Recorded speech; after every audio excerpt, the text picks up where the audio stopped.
반갑습니다. 저는 최병천이라고 하고요. 지금 국회를 20대 국회라고 표현하는데요. 그러니까 2016년 4월 총선 때 만들어진 국회를 20대 국회라고 그러는데 저는 19대 국회에서 그 민병두 의원실에서 일을 했었습니다. 그리고 제가 맡았던 상임위원회는 국회는 기본적으로 상임위원회로 편집되어 있는데요. 정무위원회라는 곳이었습니다. 그래서 정무위원회는 뭐 하는 곳이냐면 금융위원회, 금융감독원, 공정거래위원회가 주축이고요. 원래 말의 유래는 총리실을 관할하고 있는 상임위원회는 정무위원회입니다. 그리고 청와대를 관할하고 있는 상임위원회는 무조건 운영위원회가 되는데요. 국회 운영위원회. 정무위원회에서 이번에 피우진 씨가 됐던 보훈처 내지는 김영란법에 관련되었던 국민권익위원회 이런 등등이 같이 연결된 상임위원회가 정무위원회입니다. 근데 제가 이제 그 4년간 정무위원회 활동을 하면서 이런저런 입법 활동도 부지런히 많이 했었지만 저는 이제 전공은 경제학 쪽이고 약간 진보정당 쪽에서 오랫동안 있었고 그냥 습관적으로 뭔가 분석하는 걸 되게 좋아하는데요. 공정거래 체계를 이제 접하면서 뭔가 좀 제단의 분석이라고 그럴까요? 좀 이제 공정거래위원회는 실제로는 그 의정 활동하기에 좀 어려운 상임위원회예요. 왜 어렵냐면 뭔가 개념적인 거는 좀 너무 이렇게 낯선 거, 이론적인 거서 좀 어려운 측면이 있고요. 또 하나는 이 조사기관, 그러니까 검찰이랑 공정거래위원회, 금융감독원 이런 것 대부분 다 조사기관이잖아요. 공정거래위원회는 정보 출처가 별로 없어요. 그러니까 조사 중인 거는 조사 중에서 자료를 받을 수가 없고 이미 다 발표된 거는 발표됐기 때문에 뉴스 가치가 없기 때문에 그러니까 의원실은 기자랑 거의 똑같아요. 그러니까 뉴스를 만드는 곳이에요. 뭔가 이렇게 터트릴 거. 이런 거 터트릴 곳인데 그래서 터트릴 걸 많이 하면은 실은 유능한 보좌진, 언론에 많이 나가서 유능한 보좌진처럼 되는데 공정위는 대부분의 공정위 활동하는 방식은 어떤 방식이냐면 그냥 그때 시끄러운 사건 그게 뭐 가맹 프랜차이즈가 됐건 뭐 남양유업이 됐건 편의점이 됐건 아니면 뭐 삼성이 됐건 뭐 국민연금이 됐건 그때 시끄러운 거에다 그냥 숟가락 얹는 게 일반적이라 봐야 돼요. 그래서 그냥 네 죄를 네가 알렸다 내지는 똑바로 조사해라 뭐 내지는 손방망이 하지 마라 이런 식으로 그냥 이렇게 왜냐면 깊이 있게 들어가기가 어렵기 때문에 하나만화한 거 문제 제기하면 하나만화하게 시정되고 하나만화하게 또 반복되는 그런 게 공정위인데 저 같은 경우는 반대만 하는 야당을 되게 싫어해가지고 뭔가 대안을 만들어야 된다는 강박관념 같은 걸 가지고 있는 사람이에요. 그래서 이게 무슨 어느 특정 사건들을 문제 제기하는 거는 이게 약간 다람쥐 쳇바퀴 도는 싸움이라 그럴까요? 그때 그냥 살짝 그것만 이렇게 조사하다가 과징 몇 번 때리고 몇 년 지나면 또 그대로 반복돼요. 실제로도. 그래서 그런 걸 겪으면서 이제 이 공정위 구조, 체계 그런 거에서 이게 왜 안 돌아가고 있을까라는 좀 의문을 가져서 제가 가지고 있는 잡다구리한 사회학적 지식들, 뭐 경제학이라든가 정치경제학이라든가 아무튼 잡다구리한 주워 든 거를 다 종합을 해가지고 이거는 이러이러하기 때문에 작동이 안 되고 있는 것 같다라는 거를 정리를 했고 그 정리를 하면서 알게 된 거는 원래 약탈을 촉진하고 있는 공정거래법 체계구나. 그런 얘기들 좀 하도록 할게요. 그래서 약간 개념적인 얘기를 하면 중심이긴 한데 그때 좀 이런저런 에피소드 같은 걸 말씀을 드리는 방향으로 할게요. 이제 이 우리나라 정치에서 제가 생각하기에는 제가 알고 있는 범위 내에서는 공정이라는 말을 제일 많이 쓴 분은 안철수 정치인인 것 같아요. 그 이전 이유를 통틀어서 진짜 유례가 없을 정도로 특히나 본인이 기업가 출신이고 중소기업 벤처 기업가 출신이었기 때문에 더 그랬던 것 같은데 그래서 공정, 불공정 심지어 그 안철수 씨는 본인이 그 공정이란 말을 상품화하고 싶어서 공정 성장론이라는 말도 만들었어요. 근데 제가 이제 그래서 공정위원회 권한 강화에 대해서는 안철수 씨가 한 얘기가 되게 많아요. 저는 이제 보면서 좋은 의지는 이해가 가지만 컨텐츠는 없는 것 같다. 그리고 분석이라든가 이제 어떤 그러니까 우리가 정책을 통해서 실제로 세상을 바꾸려면 제 생각에 4가지가 필요한데요. 하나는 실태 분석이 필요하고요. 두 번째는 그 실태에 대한 원인 분석이 필요하고 세 번째는 원인 분석에 대한 대안적 방향성이 있어야 되고 네 번째는 대안적 정책 수단이 있어야 됩니다. 근데 제가 보기에는 그 전 단계인 강한 문제의식까지인 것 같다. 그러나 이제 진단과 대안은 아직 가지고 있지 않은. 그래서 그분은 예컨대 총리실로 부총리급으로 격상한다든가 독립성을 강화한다든가 이런 말씀을 많이 하셨어요. 근데 이제 제가 경험했던 거에 의하면 이제 그거랑 좀 반대되는 대안이 좀 필요한데요. 아무튼 그렇습니다. 그래서 얘기를 좀 드리도록 할게요. 분량이 많은데 중심적인 것만 할게요. 그러니까 일부러 이제 좀 한번 제가 그동안 고민했던 걸 한번 집대성하려고 그 강의 시간을 초과하더라도 분량을 좀 다 한번 정리해봤으니까 강의 얘기는 좀 중심적인 내용 중심으로 할 텐데 나중에라도 한번 차분히 보시면 이게 그 나중에 제가 뭐 그 우리나라에 그런 경우가 많은데 공정거래법의 문제점에 대해서 체계적으로 정리된 이론이 없어요. 학자도 없고, 그러니까 재벌 문제 전문가는 있고 재벌 지배구조도 전문가도 있고 등등의 전문가는 있지만 우리나라 공정거래법 체계가 외국이랑 다르고 우리나라 공정거래법 체계가 이게 어떻게 뭐가 문제인지 이 큰 틀로 그냥 파편적으로 뭐 전속고발권 이런 거 말고 전체 구조가 왜 이 모양 이 꼴인지를 분석하는 걸 저는 본 적이 없어요. 뭐 있는데 제가 못 본 건지까지는 모르겠는데 그래서 뭐 제 생각이 다 완벽하진 않겠지만 이걸 좀 초안을 해가지고 이제 좀 앞으로 발전시켜 보고 싶은 생각을 가지고 있는데요. 큰 틀은 제가 이제 저는 경제학을 했었고 실은 더 큰 관심사 중에 하나는 저는 원래 약간 이제 진보 운동권 이런 쪽 사람이었어가지고 제가 한때 저의 가장 큰 화두 중에 하나는 뭐냐면 사회주의가 왜 망했는지였어요. 계획경제가 왜 몰락했는지인데 그거는 다르게 말하면 시장경제의 장점을 극단적으로 무시했기 때문에 망했어요. 근데 시장경제는 그 시장경제의 특징은 이제 이건 저는 경제학 쪽이나 이제 제도주의 경제학 쪽에서 공부했었던 건데 주로 당사자 간의 거래 같은 거예요. 그건 이후 좀 자세히 얘기할 텐데 그래서 제가 예컨대 소련이 왜 망했는지 동독의 사회주의 경제랑 사회주의 계획 경제랑 서독의 사회적 시장 경제 뭐가 달랐던 건지 사회주의 몰락에 대해서 저는 몇 년 동안 공부를 했었어요. 그게 제 인생에서 되게 중요한 한 축이었는데 그게 망해버렸기 때문에 왜 망했는지 설명할 필요가 있었거든요. 근데 그때 내가 정리했던 이론들, 그러니까 이론이라기보다 이제 공부했던 것들, 그게 정보, 인센티브, 의사결정, 불확실성, 리스크, 혁신 이런 거에 상호 관계가 가는 거예요. 근데 제가 공정거래위원회 딱 보니까 그때 내가 사회주의가 왜 망했는지 공부했던 거랑 공정거래위원회 체계가 완전 똑같은 거예요. 그래서 와 이게 완전히 이론적으로 완전히 동일한 논리 구조를 지금 이 엉터리구나라는 걸 알게 돼서 그걸 좀 이제 정리한 얘기들을 그러니까 이제 좀 약간 뭐랄까 이렇게 예전에 다른 틀로 분석해 본 적이 있기 때문에 근데 우리나라에는 뭐 사회주의가 왜 망했는지 공부한 사람이 거의 없거든요. 그러니까 주류경제학을 하시는 분은 그걸 공부할 이유가 없고 그래서 어떤 이제 시장경제와 비시장경제, 다시 말해서 계획경제 각각의 장단점이 있는 건데 그 장단점을 이제 좀 제단에 종합적으로 정리해 본 거라고 볼 수 있습니다. 그래서 핵심 개념은 정보라는 개념이랑요. 미시경제학의 가장 중요한 미시경제학 교과서 후반부에 주로 나오는 얘기인데 정보, 인센티브, 그다음에 의사결정, 그다음에 시장경제 또는 시장거래의 특징 이 네 가지 개념으로 그냥 전체를 다 분석한 거라고 이해하셔도 큰 착오가 없습니다. 그걸로 공정거래법 체계 전체를 분석해 본 겁니다. 경제성장과의 관계이기 때문에 그리고 지금 소득주도 성장이랑 관련이 있기 때문에 경제성장론부터 잠깐 시작을 하는 걸로 할게요. 성장의 본질에 관한 건데요. 이거는 알아두시면 두고두고 도움이 될 것 같아서 성장 경제학 관련된 이론은 제가 생각에 크게 세 가지가 있는 것 같습니다. 하나는 신고전파 경제학으로 흔히 불리는 우리 그냥 교과서 경제학이 있고요. 그 다음에 케인즈주의 경제학이 있고 슈페터 경제학으로 나눌 수 있고 인데 신고전파 경제학의 특징은 그냥 주어진 제약 조건 하에서 뭔가 자기가 이 이익을 극대화하는 겁니다. 그래서 그걸 이제 정태적 균형 분석 이런 거라고 보고요. 그러니까 이미 주어진 거 룰 안에서 움직이는 거죠. 이 사람들은 뭔가 기존의 질서를 새로 파괴한 사람이 아니라 기존의 체계하에서 뭔가 최적화한 사람 이런 개념이고요. 그다음에 케인즈주의 경제학은 수요 부족에 의해서 유효수의 증대를 하는 건데 경제학에서는 케인즈 경제학을 단기 이론으로 강조합니다. 장기 이론이 아니라 어떤 롱텀 이론이거나 펀드멘털을 향상시키는 거라보다 엄밀히 말하면 저는 소득주 성장론이 아니다. 그러니까 경기 위기론에 대한 경기 대응 이론일 수는 있지만 단기적으로 뭔가 이제 단기적으로 경기 성장을 일으킬 수는 있지만 이제 장기에는 쓸 수 없는 이론인 거죠.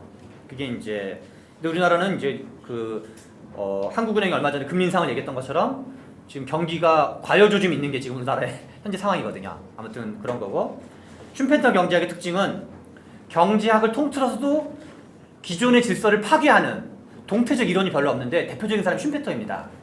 그래서 이 사람은 주어진 제약 조건에서의 최적화를 하는 이론이 아니라 기존의 질서를 깨부시는 게 핵심인 거고 그래서 그거를 이제 보통은 우리가 기업가라고 번역을 했는데 요즘은 기업가라기보다 혁신가 개념이 좀 더 가깝기 때문에 그러니까 이게 기업하시는 분에 국한된 CEO에 국한된 개념이 아니라 정치인도 마찬가지예요. 또는 주식회사 제도 내지는 뭐 그 미국의 해밀턴, 미국의 어떤 연방제도 이런 것도 넓게 보면 혁신이어가지고 아예 요즘은 그 추세가 앙트레프레너십이라는 원어를 그냥 그대로 쓰는 경우가 많습니다. 근데 실제 개념은 혁신가, 창조적 혁신가 또는 기존의 질서를 파괴하는 혁신가 이런 거에 좀 가깝다라고 이해하시면 되고요. 그래서 제가 이제 정책 혁신가라는 네이밍을 쓰는 것도 약간 그런 문제의식이고, 그리고 이제 뭐 필요하면 그러니까 기업가보다는 앙트레프레너십 또는 혁신가 개념에 가깝다고 볼 수 있고요. 혁신의 기본 원리는 이제 성장론과 공정의 관계를 지금 말하기 위해서 이걸 넘어가고 있는 건데요. 혁신의 기본론은 이론은 원리는 우리가 이제 주식시장 경험 같은 건데요. 하이 리턴, 하이 리스크, 로 리턴, 로 리스크입니다. 그런데 실제 현실에서는 하이 리턴, 로 리스크인 경우가 많이 있어요. 그게 뭐냐면 약탈이에요, 약탈. 그러면 하이 리턴, 로 리스크가 현실에서 많이 존재하면 하이 리턴, 하이 리스크를 할 이유가 없어요. 약탈을 해먹는 게 훨씬 남는 장사이기 때문에. 그래서 약탈을 때려잡지 않으면 혁신이라는 건 실은 할 이유가 없는 거예요. 예컨대 우리나라의 이제 산업 쪽에 들어가긴 하지만 서비스가 발전하려면 고부가가치 서비스가 발전했는데 그 중에 대표적인 서비스가 기업 서비스인데, 기업 서비스 중에 하나가 우리 왜 그 SI 분야라고 그래요. 뭐 시스템 I가 뭐의 약자인가요? IT 서비스. 아무튼 그 기업 뭐 인포메이션인가요? 아무튼 그 SI 분야라 그래가지고 삼성 SDI가 하는 게 대표적인 건데요. 근데 여기는 시장 개척 같은 거에 관심이 없어요. 왜냐하면 계열사들끼리 삼성 그룹에 속해 있는 SI 그룹이면 삼성 계열사값 하면 돼요. 그럼 먹고 사는데 아무 시장이 없어요. 그리고 롯데리아 같은 경우는 롯데 시네마에 있는 것만 그냥 거기서 가게만 차리면은, 그래서 우리나라는 혁신할 이유가 없는 거예요. 기업 내부 거래도 내부 거래고 약탈하기가 용이하면은 혁신할 이유가 없는 거거든요. 그래서 공정 경제, 공정, 불공정을 때려잡는 거 이런 걸 하지 않으면 혁신은 그 하는 사람 멍청한 사람인 거죠. 정말로 혁신할 이유가 없는 거죠. 그래서 혁신과 공정의 연결고리는 하이턴 로리스크가 없는 사회가 혁신의 사회다. 전제조건 같은 거다. 그래서 하이리턴 로리스크는 100% 약탈이라고 생각하면 돼요. 약탈, 지대, 뭐 렌트 시킹 뭐 이런 것들이기 때문에 그런 걸 때려잡는 거. 그래서 그런 거고요. 그 다음에 혁신을 총론으로 정립하면, 여기서 이제 그 얘기를 자세히 하긴 하진 않겠지만, 혁신 경제가 되려면 세 가지 조건이 필요한데요. 내가 정말로 부자가 되고 싶은 욕망을 가진 사람이 마음 놓고 도전할 수 있는 사회. 그러니까 이제 어떤 그 소위 말하는 어떤 그 도전이 가능한 사회가 되고, 그걸 제가 이제 그냥 편의상 표현하기로는 세습형 부자와 구분되어서 혁신형 부자 또는 창업형 부자가 마음껏 도전할 수 있는 사회. 창업 촉진, 혁신 촉진, 부자 촉진 사회. 이거는 이제 일종의 주커버그, 빌 게이츠, 스티브 잡스 같은 사람인 거죠. 이지용 같은 분이랑 좀 다른 거죠. 우리나라 재벌은 대부분 세습형 부자지만 이쪽은 이제 혁신형 부자. 기존의 질서를 깨부시면서 뭔가 사회에 베네핏을 주면서 자기도 같이 덩달아 부자가 된 사람들이기 때문에 이제 철학 자체가 달라요. 이 사람들은 DNA가 다르고. 그리고 두 번째는 하이 리턴은 반드시 하이 리스크이기 때문에 창업형 부자가 되기 위해서 도전할 때 실패를 두려워하지 않을 수 있는 사회. 그건 다시 말해서 사회 안전망에 관한 얘기예요. 그리고 그거는 복지국가랑 연동되는 거고, 복지국가를 일종의 뭐랄까 좀 그 기본권으로서의 복지국가에 대해서 저는 비판적인데, 기본권 복지국가나 퍼주기 복지국가가 아니라 경제 성장과 조화를 이루는 수준에서의 복지국가. 그러니까 장기적으로는 그게 같이 가더라도, 왜냐면 그거를 무시하고 가면은 반드시 부작용이 생기거든요. 지속 가능하지가 않게 되거든요. 사회주의가 망했던 것처럼, 사회주의도 도덕적, 윤리적 가치를 가지고 했지만 결국은 망한 것처럼, 이 균형 감각이 실은 되게 중요한 것처럼 중요한데, 사회 안전망. 그래서 혁신 경제가 되려면 한 축이, 두 번째로 중요한 축이 사회 안전망이고, 세 번째로는 아까 전에 나온 건데, 창업형 부자애가 기존의 기득권 강자에게 또는 세습형 부자 또는 한국적 현실에서는 재벌 체제가 되는데요. 재벌 체제에게 약탈당하지 않는 사회. 뭐 스타트업, 벤처, ICT에 있는 부자들이 재벌 체제한테 약탈당하지 않아야지만 당연히 하이 리턴, 하이 리스크 할 수 있는 건데, 이거는 하이 리턴 했는데 로 리스크가, 그러니까 하이 리스크는 했는데 로 리턴 되는 경우죠. 이런 약탈당하는 경우는 그 기업가 입장에서는. 그러면 그 사회는 당연히 에라 모르겠다, 저거 해봤자 뭐하냐, 그냥 대충 공무원이나 되자, 내지는 뭐 대기업이나 취업하자 하면서 다 글로 흘러가게 되는 거죠. 그래서 아예 그것도 써도 되겠네. 하이 리턴 로 리스크도 있지만 로 리턴 하이 리스크도 있는 거예요. 그게 약탈 당하는 사람 입장이 되는 거죠.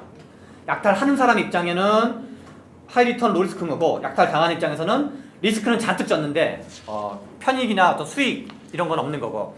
그게 이제 흔히 말하는 거는 한축으로는 공정 경쟁이고, 그리고 길게 보면은 경제 사학적으로는 그게 재산권 보호예요.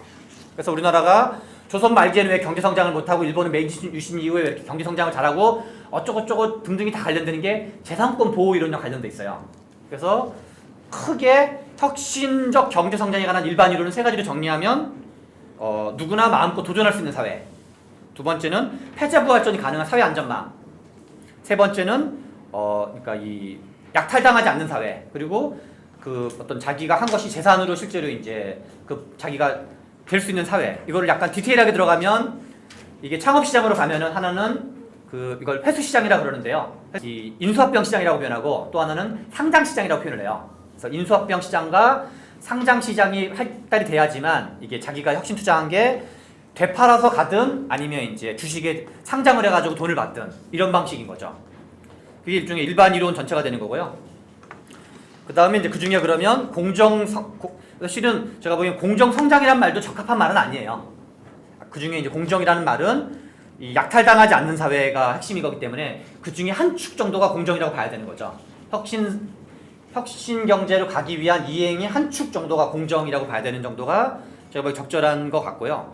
공정거래위원회 임무는 총에 4가지로 나눌 수 있습니다. 단독점 경쟁 촉진, 경제력 집중 억제.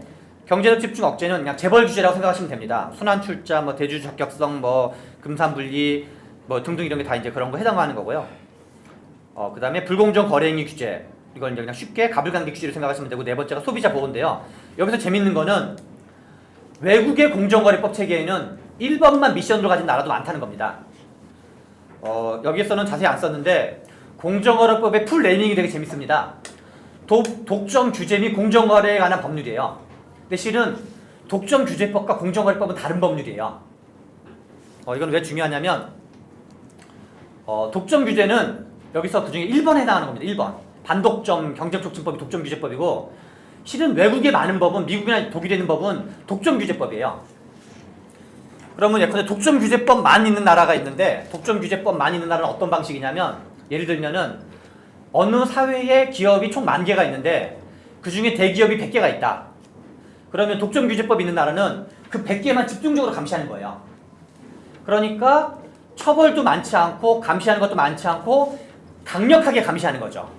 걔네가 무슨 짓거리를 나쁜 짓을 하는지 시장 지배적 권한을 남용하는지만 10,000개 기업 중에서 100개 기업만 집중적으로 감시를 하기 때문에 감시의 그 권한이 엄청나게 강력한 거죠. 근데 그러니까 선택과 집중이 되어 있는 거예요. 근데 우리나라는 10,000개 기업 다 공정이 관할 사항이에요. 이게 실은 공정이 모순의 핵심이에요. 10,000개를 다 감사하니까 대한민국의 모든 경제 활동은 다 공정이 관할권이에요. 얼마 전에 기사 보면은 공정위에서 중국산 짬뽕 맛에 대해서 보도자료 낸 게 있어요. 근데 그거 보면서 열이 확 받았었는데, 그러기 때문에 다른 걸 못 하는 거예요. 쓸데없는 데 예산 쓰고 있는 거예요. 그건 이제 소비자 단체들이 거기서 또 이제 해먹거든요. 그러니까 흔히 우리 이제 시민단체들도 그 단체들 해가지고 저번에 한번 여기 공정위 쪽 출입하시는 기자나 담당하시는 분 있으면 짬뽕이 공정거래랑 무슨 상관인지, 짬뽕 맛이 이렇게 중요한 건지 저번에 이거 세게 까야 돼, 그런 거를. 그리고 그 예산을 못 쓰도록 만들어야 돼요. 하다못해 그걸 가지고 그냥 차라리 그냥 불이웃 돕기를 한다든가 아니면 그냥 회식하는 게 낫지. 공정위 직원들 그 시민단체들도 이제 거기에 이제 그 행세하면서 하고 있는 건데, 그래서 공정위는 떡볶이 순대부터 교복부터 해가지고 대한민국 모든 걸 다 관할을 해요. 이게 공정위 모순의 거꾸로 핵심이에요. 공정위가 할 것과 공정위 하지 않을 걸 발라내는 게 공정위 권한의 핵심이다. 이런 것 중에 하나 얘기고요. 그게 그래서 외국에는 1번만 미션으로 하고 있는 나라가 많은데, 우리나라는 1번, 2번, 3번, 4번을 다 하는 게 공정위 문제점이고, 근데 공정위 직원들은 많을수록 공정위 직원들도 해피해지는 거거든요. 그래서 관료들은 두 가지가 자신의 관료의 권한인데, 하나가 폭력, 그게 규제예요. 폭력, 법, 규제. 그래서 공무원 조직들은 전부 다 규제, 입법 이런 거 다 좋아해요. 그런 게 많이 만들어질수록 자신의 권한이 커지고 자신이 더 대기업에 비싸게 내려갈 수가 있게 돼요. 그리고 매수도 더 많이 당하게 되고 낙하산도 더 일자리가 많아지고, 그래서 폭력, 규제, 그러니까 그 법, 시행령, 규정 이런 거는 엄청나게 좋아하고, 또 하나가 예산이에요. 예산이 많을수록 이제 권한이 커지는 거죠. 그래서 국토교통부, 산업자원부, 보건복지부, 교육부 이런 건 예산부처고, 이제 공정거래위원회, 금융위원회, 금융감독원, 국세청 이런 건 폭력 부처라고 생각하시면 돼요. 돈과 폭력이에요. 돈과 폭력. 그래서 이제 그리고 그런 거 그래서 그 박근혜 최순실 사건 때도 기업인들이 두려워하는 게 공정거래위원회, 국세청, 금융감독원을 두려워하는 거예요. 그게 그다음에 검찰, 대표적인 폭력 조직이 검찰이죠. 그다음에 이제 국정원. 그래서 그게 박정희 모델의 핵심이었고 그거를 원천 설계했던 사람이 김기춘이었기 때문에 김기춘은 그 작동 메커니즘 잘 알고 있는 거죠. 폭력과 돈, 특히 이제 그 중에 폭력. 뭐 그런 것들이고요. 그래서 아무튼 이거 이제 같은 건 아니다. 그래서 이제 1번, 2번, 3번, 4번이 열거식으로 되어 있지만 미션이 다른 거다. 성격이 조금씩 다르다. 심지어 3, 4번은 외국의 많은 나라들은 민사적 규제, 민사법 같은 게 잘 발달되어 있는 나라는 3, 4번은 기본적으로 민법으로 처리하는 거예요. 근데 거기는 민법이 잘 돼 있어서 징벌적 배상제라든가 집단소송제라든가 디스커버리라든가 내지는 뭔가 자료 요청이라든가 게 잘 돼 있기 때문에 우리나라는 하도급법이랑 가명사법이 되게 복잡하게 돼 있거든요. 그리고 행정적 제재도 되게 세게 돼 있어요. 그러면서 정경련, 경총 같은 데서 맨날 미국 법은 안 그렇다라고 얘기하는 건데 미국 법은 왜 안 그러냐면 다른 강력한 제도가 많기 때문이에요. 징벌적 배상제나 집단소송제 같은 거 돼 있기 때문에 일방 재계인들이 대기업의 횡포대에서 맞서 싸울 수 있기 유리하도록 법과제도가 설계되어 있는 거예요. 그래서 이게 법 체계를 하나의 체계로 봐야 되는 거지 달랑 한두 개만 뽑아서 보면은 이게 이해가 안 되는 거예요. 그리고 우리나라가 지금 제도가 개판이 된 이유 중에 하나예요. 전체 체계의 어떤 상호작용을 고려하지 않고 그냥 미국법 검색해가지고 컨트롤 C 한 다음에 컨트롤 V 하니까 이게 뭔가 부조화가 점점 커지는 거죠. 아무튼 그런 얘기고요. 공정위에 제기당하고 있는 사회적 비판의 내용들은요. 늑장조사, 이거는 제가 좀 이따가 얘기를 할 텐데요. 그냥 먼저 얘기하면 늑장조사, 이거 너무 오래 걸린다. 그래서 다 망한 다음에 이제 뭔가 조치하는 경우도 있어요. 가불관계에서 뭔가 횡포를 당하면 빨리 조치를 취해야 될 거 아니에요. 근데 공정위가 나서기 전까지는 방법도 없어요. 법원도 못 가고 아무데도 못 가요. 그냥 망하는 거예요. 당연히 계기면은 거기가 가만히 안 둘 거 아니에요. 보복을 반드시 하거든요. 그래서 실은 근데 이제 제가 나중에 얘기했지만 구조적으로 늑장조사예요. 아까 말한 짬뽕 같은 것까지 다 포함해서 모든 걸 다 하고 있기 때문에 일이 너무 많아요. 그래서 공정위 직원들 완전히 과로에 시달리고 있고 실제로 열심히 해요. 근데 내려놔야 될 권한을 내려놓지 않는 게 지금 문제 핵심인 거예요. 그 다음에 갑에 대한 과도하게 우호적인 조치. 이제 이거는 너무 행정적 규제가 남발되어 있기 때문에 그리고 이제 민사적 규제 수단은 거의 없기 때문에 그런 거예요. 왜냐면 이게 공정위의 밥그릇이거든요. 행정적 규제 범위가 많으면 많을수록. 그 다음에 세 번째는 솜방망이 처벌 뭐 이런 거고 다른 제재 수단이 없고 그냥 오직 행정적 제재 수단 이런 게 다 있기 때문에 무조건 이제 언론도 그러니까 뭐 진보가 됐건 보수가 됐건 진보적 시민단체가 됐건 보수적 시민단체가 됐건 사건 사고가 발생하면 항상 나오는 얘기가 뭐냐면 솜방망이 처벌 강화예요. 그러면 과징금 사건이 어떻게 마무리되냐면 과징금이 1억에서 100억으로 올라가면서 사건이 마무리돼요. 그러면 매수 비용이 1억에서 100억으로 올라가는 거예요. 옛날에는 1억에 매수할 수 있었는데 나중에는 이제 100억 주고 매수해야 되는 거예요. 그러니까 기업인들이 어차피 매수할 건데 비용 절약형으로 매수를 해야지 너네 자꾸만 처벌이 올라가면 우리 버거로워진다. 자세한 얘기는 뒤에 또 할 텐데요. 그런 거고 이제 대형 로펌 및 대기업으로 그러니까 대기업과 유탁 공정위 4급 5급 정도를 하면 연봉이 7천에서 9천 정도 돼요. 보통 7천, 8천 정도 될 텐데 근데 그 정도의 전문성과 그 정도의 월급을 가질 수 있는 거는 대한민국의 다른 직업은 없는 거예요. 대기업을 가거나 로펌을 가거나 아니면 무슨 뭐 정부의 무슨 뭐 근데 대한민국은 다른 직업군이 아예 없어요. 그냥 가난하게 살든가 대기업으로 가든가 로펌으로 가든가 이 선택지밖에 없는데 다만 징벌적 배상제나 집단소송제가 만약에 시작이 된다. 그러면 이제 하나의 그 대기업이랑 맞짱 뜨는 시장이 열리는 거죠.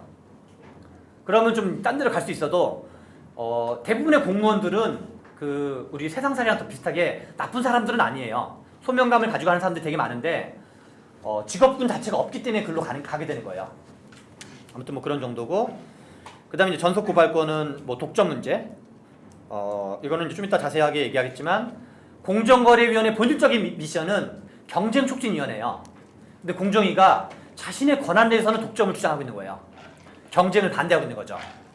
그게 이제 전속 고발권 제도인 거죠. 한마디로 말하면. 그리고 형벌 위주의 제재 이거는 주로 이제 보수 쪽 분들이 많이 얘기해요. 뭐 전경련 산하에 있는 한국경제연구소 등등에서 외국에는 이런 게 없다. 왜 우리나라는 이렇게 행정제 제재 위주가 많냐?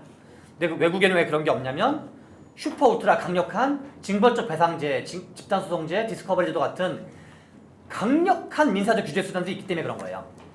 그래서 저는 정경련 경청의 주장 자체는 틀리지 않았다 생각하는데 그 주장이 수용되려면 징벌적 배상제, 집단소송제, 디스커버리제도를 비롯한 것이 도입이 해서 그게 사회적으로 정착이 되면 순차적으로 행정제재와 형사적 제재를 완화시켜줘야 된다고 생각을 해요. 지금은 형사적 제재와 행정적 제재가 많은 사회는 관피아를 키워주게 되는 거야, 필연적으로. 그들의 권한을 한테 집중시켜주는 거기 때문에 뭐 그런 얘기들이고요. 그 이유는 이유 쭉쭉 자세히 얘기할 텐데요. 이게 전체 얘기의 큰 틀을 얘기를 좀 압축적으로 한 측면이 방금 있었는데요. 그 다음에 분속의 기본 개념은 아까 말했던 정보, 인센티브, 의사결정, 시장 개념이고요. 정보경제학은 나중에라도 여러분들이 전공이 뭐든 기자를 하시려고 하면 거시경제학 교과서 중에 가장 얇은 책, 그러니까 두꺼운 책이나 유명한 책 절대 쓰지 마세요. 그냥 그거는 중요한 거는 개념을 이해하는 게 제일 중요해요. 그래서 예컨대 이중구 씨가 쓴 책 중에서 또 원론 중에서 얇은 책이 있어요. 그런 거라든가 아니면 시중에 나온 것도 괜찮아요. 정보경제학. 그런 책 가장 얇은 책을 사가지고 내가 두세 번 읽기 용이할 정도의 얇은 책. 두꺼운 책 절대 하지 마시고. 그래서 그런 거를 반복적으로 보시는 게 훨씬 더 도움이 돼요. 그렇고 인센티브는 그냥 뭐 다른 책들을 틈틈이 보시면 되고요. 의사결정은 경제학 자체가 원래 의사결정에 관한 학문이고요. 시장의 특징은 이후에 다시 설명하는 걸 할게요. 시장의 특징은 원래는 주류경제학을 백날 공부해도 시장경제의 특징이 뭔지가 안 나와요. 시장경제의 특징 중에 하나는 그냥 가격 메커니즘이라는 게 나오는데 시장경제는 여러 가지 다른 기능들이 있거든요. 근데 그거는 계획경제와의 비교 속에서만 시장경제의 장점을 알 수가 있어요. 계획경제 특징은 뭐고 그거와 대비되는 시장경제 특징이 뭔지. 근데 저는 이런 거를 한때 사회주의가 얼마든지 한참 연락이 공부한 적이 있었기 때문에 탁 보니까 공정위가 지금 이런 식으로 이상하게 작동되고 있구나라는 생각이 들었던 건데요. 그 얘기는 좀 이따 자세히 말씀드리긴 할 텐데 시장의 특징은 쌍방의 자발적 합의하에 이루어지는 수평적 자원 배분, 그냥 이거가 핵심이에요. 반대되는 말은 일방에 의한 수직적 자원 배분. 이게 그래서 이거를 계획경제의 다른 말은 명령경제이고요. 기업 조직 내에서는 계획경제 및 명령경제가 작동하고 있어요. 그러니까 자본주의 시장경제는 기업은 명령경제고 전체 시장은 이 수평적인 자원 배분인 거야. 그것이 상호작용을 하는 게 자본주의 내에서의 기업 조직의 특징인데요. 자본주의가 아니라 시장경제 내에서의 기업 조직의 특징인 건데요. 아무튼 그렇고요. 경제학의 근본 문제는 짧게만 얘기면 노벨 경제학상 수상자이고 가끔 이제 책에서도 많이 나오는 조셉 스티글리츠에 관한 얘기인데요. 이 사람을 경제학에서는 보통 정보경제학의 창시자로 간주돼요. 근데 우리가 전통적인 주류경제학은 경제학의 근본 문제를 뭐라고 하냐면 여러분 경제학 교과서를 맨 처음에 앞부분에 보면 희소성의 문제라고 얘기를 해요. 희소성의 문제. 그리고 마르크스주의 경제학에서는 소유를 얘기하거든요. 소유 문제. 생산수단을 누가 소유하고 있느냐. 근데 스티글리츠는 둘 다 안 중요하다. 정보 문제가랑 인센티브 문제가 경제학의 진짜 근본 문제다. 그러면서 스티글리츠가 드는 사례가 뭐냐면 중국 사례예요. 중국은 국영기업들이 전부 다 성별로 국영기업을 가지고 있는데 국영기업끼리 경쟁을 해요. 국영기업끼리 경쟁을 하다가 여기가 비효율적이면 중앙정부가 거기를 퇴출시켜버려요. 그래서 실은 소유는 국영이지만 경쟁이 작동을 하고 있고 정보 문제가 이 시장 기능을 통해 가지고 정보가 효율적인지 비효율적인지가 정보를 걸러내는 효과를 하기 때문에 아무튼 그런 거라는 거고요. 그래서 정보 문제가 중요하다. 뭐 이런 정도 하고 넘어갈게요. 방금 말한 거에 실은 큰 틀 한번 쭉 이렇게 정리했던 측면이 있었는데요. 개념들을 설명하면서 불법 불공정 소비자의 약탈이 왜 하냐? 이것이 경제학적으로 합리적이기 때문에 하는 겁니다. 단순하게 말하면 기업 입장에서는 이것이 훨씬 더 효율적이고 합리적 선택이다.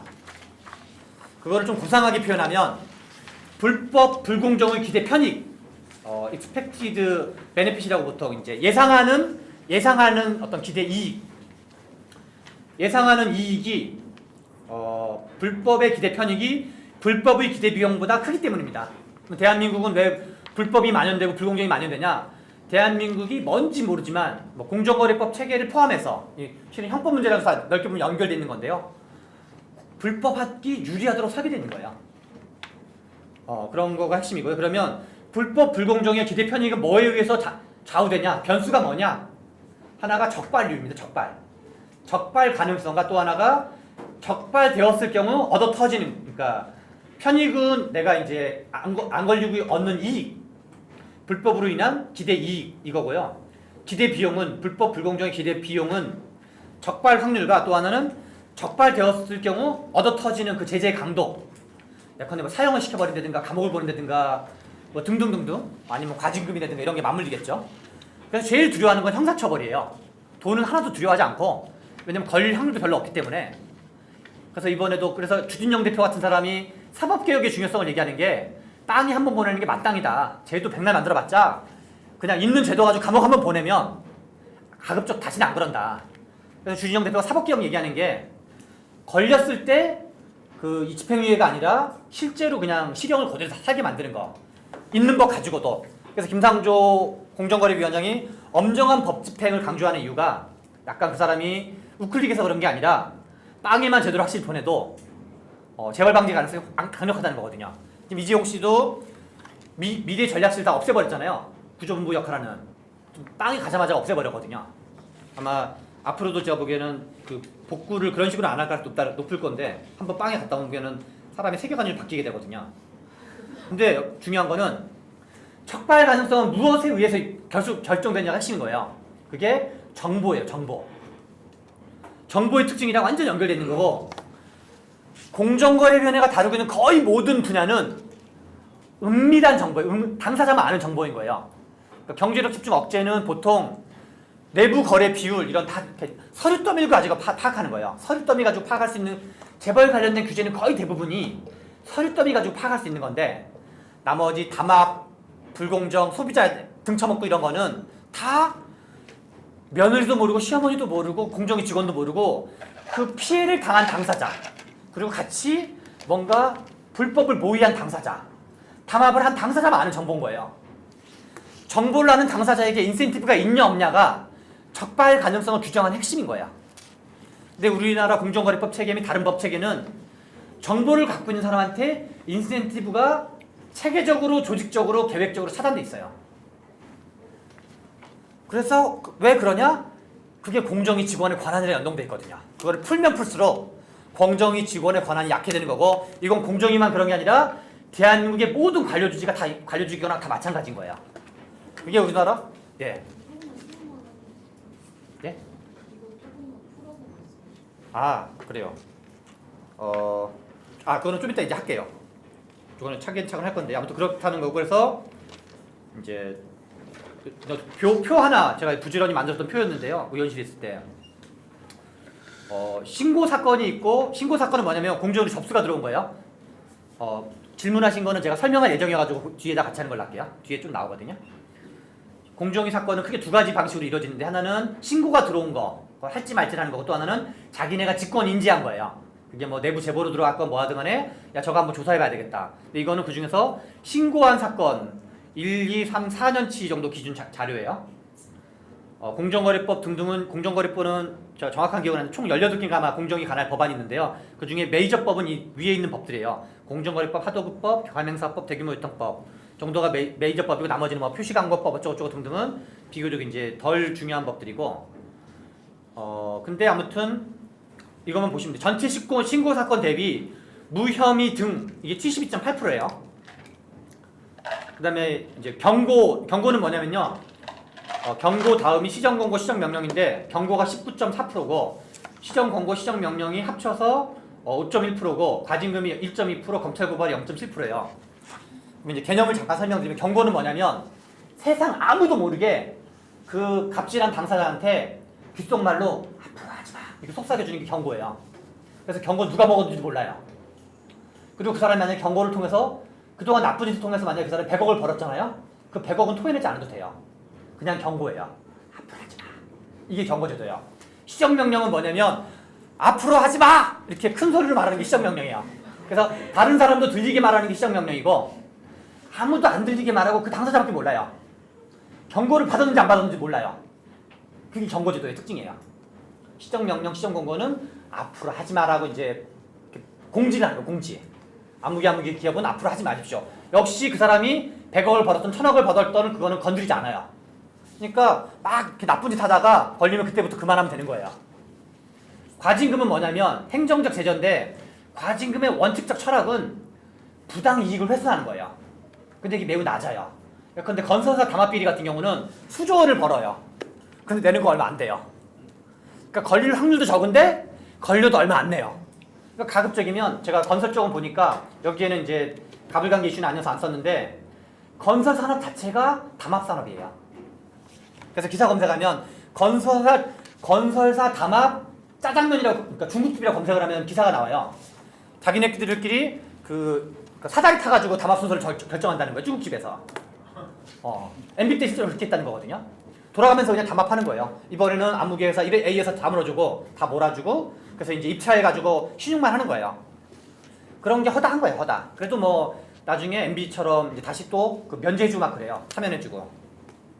과징금 제도는 그래서 과징금 자체도 우리나라는 낮지만, 그러니까 과징금도 올리긴 올려야 돼요. 외국에 비하면, 그러니까 미국은 과징금도 우리나라보다 훨씬 더 세고 징벌적 배상제도 같이 또 있는 거예요. 그러니까 미국이 말하는 법치주의는 걸리면 죽는다 법치주의인 거예요. 그러니까 강자를 두드러 패는 법치주의인 거예요. 서민들 두드러 패는 법치주의가 아니라 걸리면 죽는다. 그렇게 큰 땅덩어리와 대규모 경제체제는 그 정도의 강력한 법치가 아니면 나라가 유지가 안 되는 거예요. 이 범죄자들의 그런 횡포들에 대해서. 근데 우리나라는 검찰 고발은 0.7%이고 제가 여기는 안 썼는데 검찰 고발된 것 중에서 실제로 실형이 되는 경우는 또 반도 안 돼요. 그러니까 실제로는 0.7%에 한 0.3%, 2%, 0.2%, 0.3%. 그러니까 검찰까지 갈 확률은 공정위가 아무리 뭐 지랄을 하고 뭘 해도 0.23%밖에 안 되는 거예요. 확률적으로. 요 데이터는 계속 만들어가지고 업데이트하면 이건 언제나 기사 1면으로 내보낼 수 있는 그런 많이 안 나오는 거예요. 왜냐면 대부분의 그 국회 보좌진이나 의원들은 구조 문제에 별로 관심이 없거든요. 그래서 아무튼 뭐 그런 거고요. 여러분들이 나중에 기자 되시면 그런 구조적인 분석해가지고 데이터 만들면 이렇게 낼 수 있는 기준 있는 기사들 많이 만들 수 있는데요. 그러면 이제 정보 문제를 다시 좀 설명을 드리면 이 중에서 아까 전에 공정위원회 미션이 1번, 2번, 3번, 4번이라는데 2번이 재벌 쪽이라고 그랬어요. 2번은 제외하고 2번은 두루 다 자료를 가지고 하는 거고 서면 자료를 가지고 하는 거고 1번, 3번, 4번 자체가 당사자만 알 수 있는 은밀한 정보예요. 정보의 특징 자체가. 이게 공정거래법 체계 전체의 핵심인 거예요. 공정거래위원회는 세종시 공무원과 5개 대도시의 분원이 있어요. 서울, 대전, 부산, 광주 뭐 이런 식으로 전체 5개 분원이 있는데 분원을 다 합쳐서 550명이에요. 대한민국의 법인 개수가 제가 알기로 한 뭐 200~300만 개 될 거고 거래량은 몇억 번이라고 거래량은 한 몇십억, 몇억 정도는 최소 될 거예요. 근데 공정위 모든 직원이 공정위 직원만 그거에 대한 감시권을 갖고 있어요. 그러니까 공정위 직원을 알파고로 다 이렇게 대체해도 불가능한 걸 지금 공정위 직원이 하고 있는 거예요. 그러니까 당연히 여기저기서 억울한 일 당한 사람 피눈물을 흘리고 있는 거고 신고하면 일이 너무 많기 때문에 늑장 처리가 되는 거고 그러니까 자기네가 하세월 되는 거고 그러니까 그리고 또 몇 명만 그 권한을 갖고 있기 때문에 이게 규모가 크면 클수록 매수해버리면 되는 거예요. 매수할 윤이 너무 강력해지는 거예요. 그리고 매수하더라도 매수했는지 안 했는지 알 수도 없어요. 그 사람들만 알고 있는 문제이기 때문에. 그래서 제가 저거를 보여드리면 나눠준 참고자리 한번 볼게요. 첨부표 1 2페이지짜리가 있어요. 2페이지짜리 보시면 제가 공정거래위원회 구조 문제를 제가 이제 의원실에서 제가 활동했던 방향은 저런 거예요. 구조적 문제의식을 담아내되 언론이 좋아하는 데이터를 탑재해가지고 보도를 뿌린다. 그래서 실은 내가 하고 싶은 말은 구조 문제였는데 기사는 데이터만 기사화가 되더라고요. 왜냐면 이게 구조 문제 좀 어려우니까. 그래서 이게 회관에서는 내가 의원회관을 아무리 다녀도 공정거래법 체계를 못 바꾸겠다는 게 저의 결론이었었는데요. 제가 나오게 된 여러 가지 이유 중에 하나였는데 이거는 2013년 10월 30일 날 그러니까 그 국정감사 즈음이에요. 그 4개년도 10년, 11년, 12년, 13년도에 제가 이렇게 자료를 설계해서 요청한 거예요. 그러니까 자료 설계 능력이 더 중요한데요. 자료를 받아낼 때는 자기가 가설을 가지고 있어야 돼요. 가설을 가지고 있고 그러면 어떻게 자료를 설계해서 제출해야지 받아낼 수 있는지가 알아야 돼요. 근데 그러려면 전문가의 조력을 좀 받아야 돼요. 이걸 알만한 사람들한테 공정위 직원이 됐건 아는 내가 평소에 술 먹어서 좀 친해진 적 있는 사람이 됐건 보좌관 중에서 베테랑 보좌관이 됐건 아니면 로펌 중에서 이건 좀 잘하는 사람 조언해줄 사람이 됐건 전문가를 알고 있어야 되는데 여기에 그냥 맨 끝에 것만 보시면 돼요. 그러니까 큰 덩어리만 먼저 볼게요. 제가 일부러 했는데 가맹점 여기서 쓴 거는 뭐냐면 가불관계 이슈가 총 4가지가 있어요. 그게 가맹사업, 대리점, 대규모 유통, 하도급 4가지가 보통 이제 공정거래법 체계 전체에서 가불관계를 다루고 있는 4가지 영역인데요. 나머지는 뭐 기타 등등 있는 거고 소비자 관련된 이슈가 있는 거고 이거는 이제 B2B 가불관계인 거죠. 일종의 B2C 가불관계가 아니라 그러니까 비즈니스 그러니까 생산자와 소비자, 생산자와 생산자가 이제 B2B, B2C인데요. 가맹은 총 3건이었고요. 1년 이상 그러니까 처리 기간이 1년 이상인 것만 뽑은 거예요. 1년 이상이 3건이었고요. 대리점은 1건이었고요. 대규모 유통은 1건이었고 하도급은 30건이었어요. 맨 끝에 있는 처리 기간만 볼게요. 391일. 여기는 서울에 있는 건데 391일이었고요. 조치 규정이 시정명령이란 얘기는 대개 위반의 강도가 강했다는 얘기예요. 이 사이에 뭔가 엄청난 이 사회가 기업이 망하지 않았으면 다행인 거죠. 391일이면 1년 이후에 나온 거예요. 381일 그냥 쭉 날짜만 쭉 읊어볼게요. 404일 대리점은 어떤 거는 689일 그 다음에 대규모 유통은 판촉 비용 부담 전가예요. 679일 그 다음에 하도급 관련된 거는 대금 미지급, 선급금 미지급, 지연이자 미지급인데 477일, 480일, 460일, 408일, 514일 다시 또 넘어갈게요. 다음 장으로 맨 끝에 날짜만 보시면 돼요. 539일, 440일, 423일, 412일, 404일, 384일, 377일, 376일, 374일, 392일, 379일, 733일, 385일, 494일, 429일, 611일, 406일, 427일, 377일, 496일, 474일, 722일, 749일, 539일, 790일. 그러면 이 사장들은 어쩌면 자살을 쓸지 몰라요. 그 기간에 이 회사가 안 망했으면 용한 거예요. 이렇게 공정거래위에 신고하면 반드시 보복이 들어오거든요.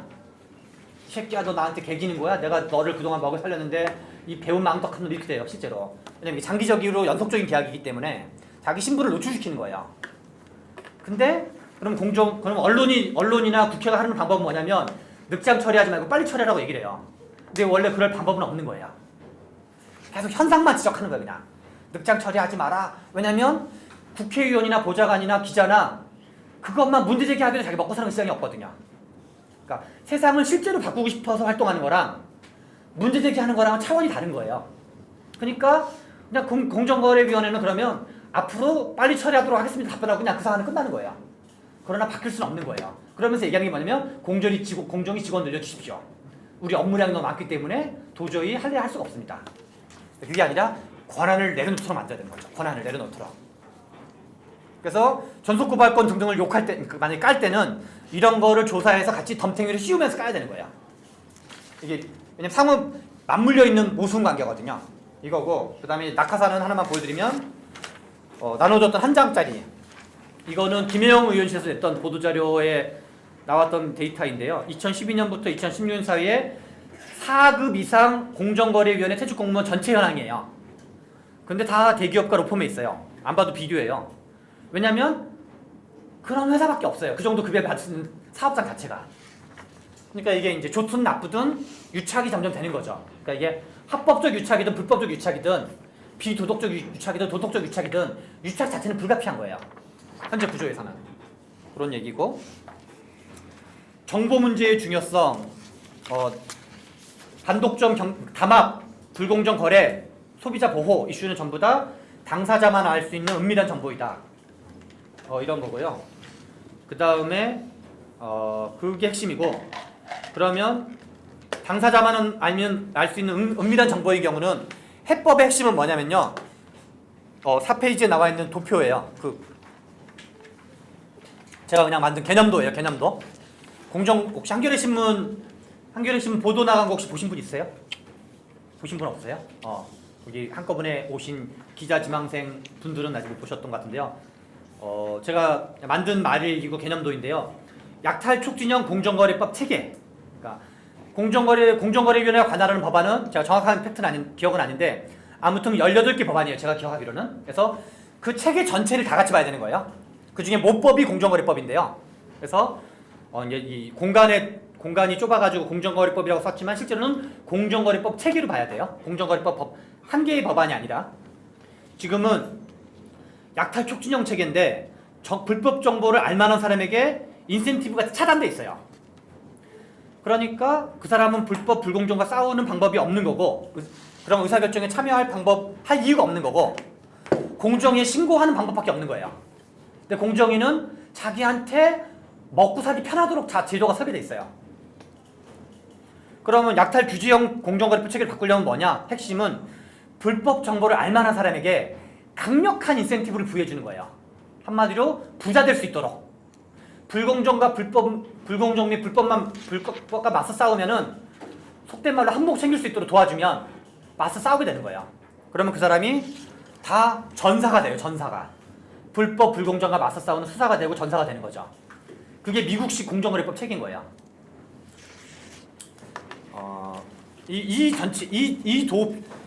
내가 세 가지 키워드 정보, 인센티브, 의사결정 이거를 일치시키냐 불일치시키냐 이게 제가 하는 지금 강의하는 전체 핵심 내용이에요. 나머지는 다 까먹어도 되고 이것만 기억하면 돼요. 이 원리에서 나머지가 다 파생되는 거고요. 그리고 이건 같은 말의 다른 표현인데요. 이게 계획경제가 몰락한 이유예요. 계획경제는 정보는 필드에 분산되어 있는데 인센티브와 의사결정은 중앙계획관료만 했던 거예요. 그러니까 각 개별 기업은 인센티브가 없는 거예요. 열심히 생산을 해도 이미 할당량만 채우면 되는 거기 때문에 할당량을 초과할 아무런 인센티브가 없어요. 그래서 할당량을 미달하지 않으면 되는 거예요. 근데 할당량을 미달하지 않으면 되니까 일부러 나중에 점점점 가면은 자원은 많이 필요하다고 허위 보고를 하고 실제로는 100을 생산했지만 50개만 생산했다고 허위 보고를 해요. 과소 보고를 해요. 왜냐면 내년도에는 어떻게 생산될지 알 수 없으니까. 근데 위에서 또 내년도에는 몇 프로 올리려고 지랄을 하거든요. 그래서 요구는 항상 과잉 요구를 하게 되고 성과물에 대한 보고는 항상 과소 보고를 하게 됐어요. 그래서 소련의 경제학자 중에서 알렉 노브라는 사람은 원래 마르크스주의 경제학에서는 시장 경제의 무정부성이라는 표현인데 알렉 노브는 그걸 빗대가지고 계획 경제의 무정부성이라는 표현을 써요. 근데 이건 알파고로 해결되거나 슈퍼컴퓨터로 해결되는 게 아니라 이해관계가 다르기 때문에 발생하는 모순인 거예요. 인센티브가 없기 때문인 거예요, 자기한테.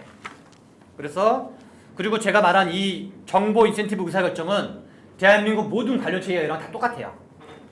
그리고 저는 이것이 관료 체계를 비대하게 만들어서 세월호 사건의 진짜 원인이 저는 이거였다고 개인적으로 생각을 해요. 관피아의 진짜 원인이 이거였다고 생각을 하고. 아무튼 그런 거고요. 그래서 그러면 정보 인센티브 의사결정을 일치시키는 방법은 뭐냐? 그건 쉽게 말하면 당사자만 알 수 있는 은밀한 정보이기 때문에 그 당사자에게 인센티브를 주고 당사자가 해결할 수 있도록 법과 제도가 지원해줘야 된다. 이게 해결의 해법의 핵심이에요. 그래서 당사자끼리 해결해라. 다만 법과 제도가 그럴 수 있도록 도와주겠다. 지금 현행 법제에서 그렇게 하라고 요구하는 게 아니라 그런 것이 유지하도록 법과 제도를 완전히 리셋해주겠다. 그리고 행정적인 개입은 최소화시켜주겠다. 그래서 반드시 행정적으로 해야 될 것만 도저히 당사자끼리는 해결할 수 없는 거 아주 고난도 전문성이 요구하거나 뭔가 융복합적인 업무 협력을 요구하거나 고도의 전문성을 요구하거나 아니면 제도를 코디네이트하거나 그런 고차원적인 업무 그런 건 공정위 직원들이 해도 된다는 거죠. 근데 지금 예컨대 관료 무슨 공무원 과로사 한번 검색하시면 얼마 전에 보건복지부 공무원 과로사 한 거 있잖아요. 대한민국은 그러니까 옛날에 왜 그 박근혜 정부 때 국정원 시험 봐서 들어가기 되게 힘들잖아요. 되게 고급 인력이에요. 근데 결국 인터넷 댓글 단 거잖아요. 근데 지금 세종시 공무원도 비슷해요. 엄청나게 7급 행시 봐가지고 하는 게 뭐냐면 그냥 짬뽕 관련된 거 하는 거라든가 뭐 이런 잡일하고 있는 거예요. 전부 다. 세종시 공무원들 전부 다 잡일하고 있는 거고 그 코딱지만한 것도 권력이기 때문에 지금 내놓지 않고 있는 거예요.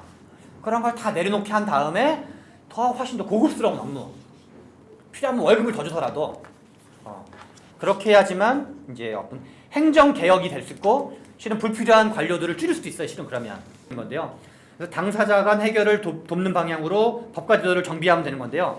그러면 그냥 여기서부터 생각을 하면 돼요. 대한민국에 존재하는 모든 그러니까 공정거래법을 넘나드는 하다못해 이게 보건복지부에 있든 교육에 있든 어디에 뭐 금융감독원에 있든 무슨 어디에 있든 당사자끼리 해결하는 법과 제도를 전부 다 응용하면 돼요. 그래서 그걸 열거한 게 지금 제가 쓴 내용이에요. 첫째, 내부 고발 제도를 활성화하는 거예요. 이거를 다르게 표현하면 배신 촉진법이에요. 그리고 이론적으로는 게임 이론의 죄수의 딜레마 이론이랑 똑같아요. 자세한 설명은 좀 이따 할게요. 또 하나는 민사적 규제. 다시 말해 그냥 민법이에요. 민법. 민법과 관련된 유사한 민사적 규제 일체.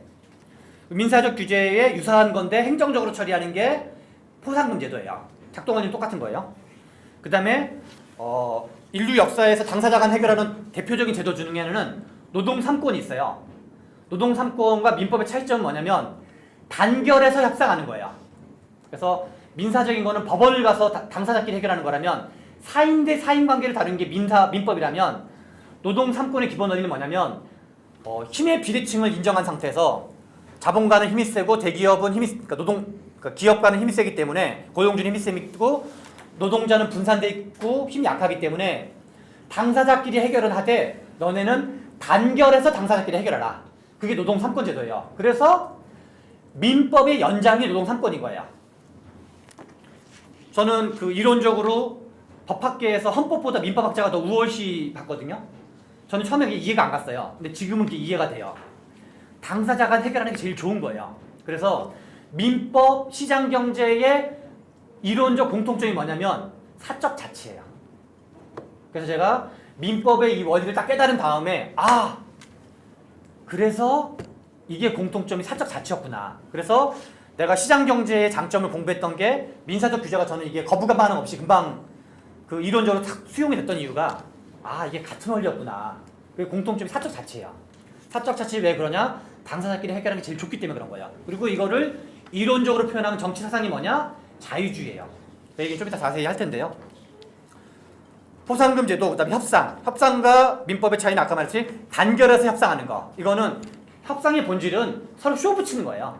어떤 뭐 답이 있는 게 아니에요. 그냥 야 우리 100원 주는 게 정답이냐 200원 주는 게 정답이냐 150원에서 타협하자. 그러면 되는 거예요 그냥.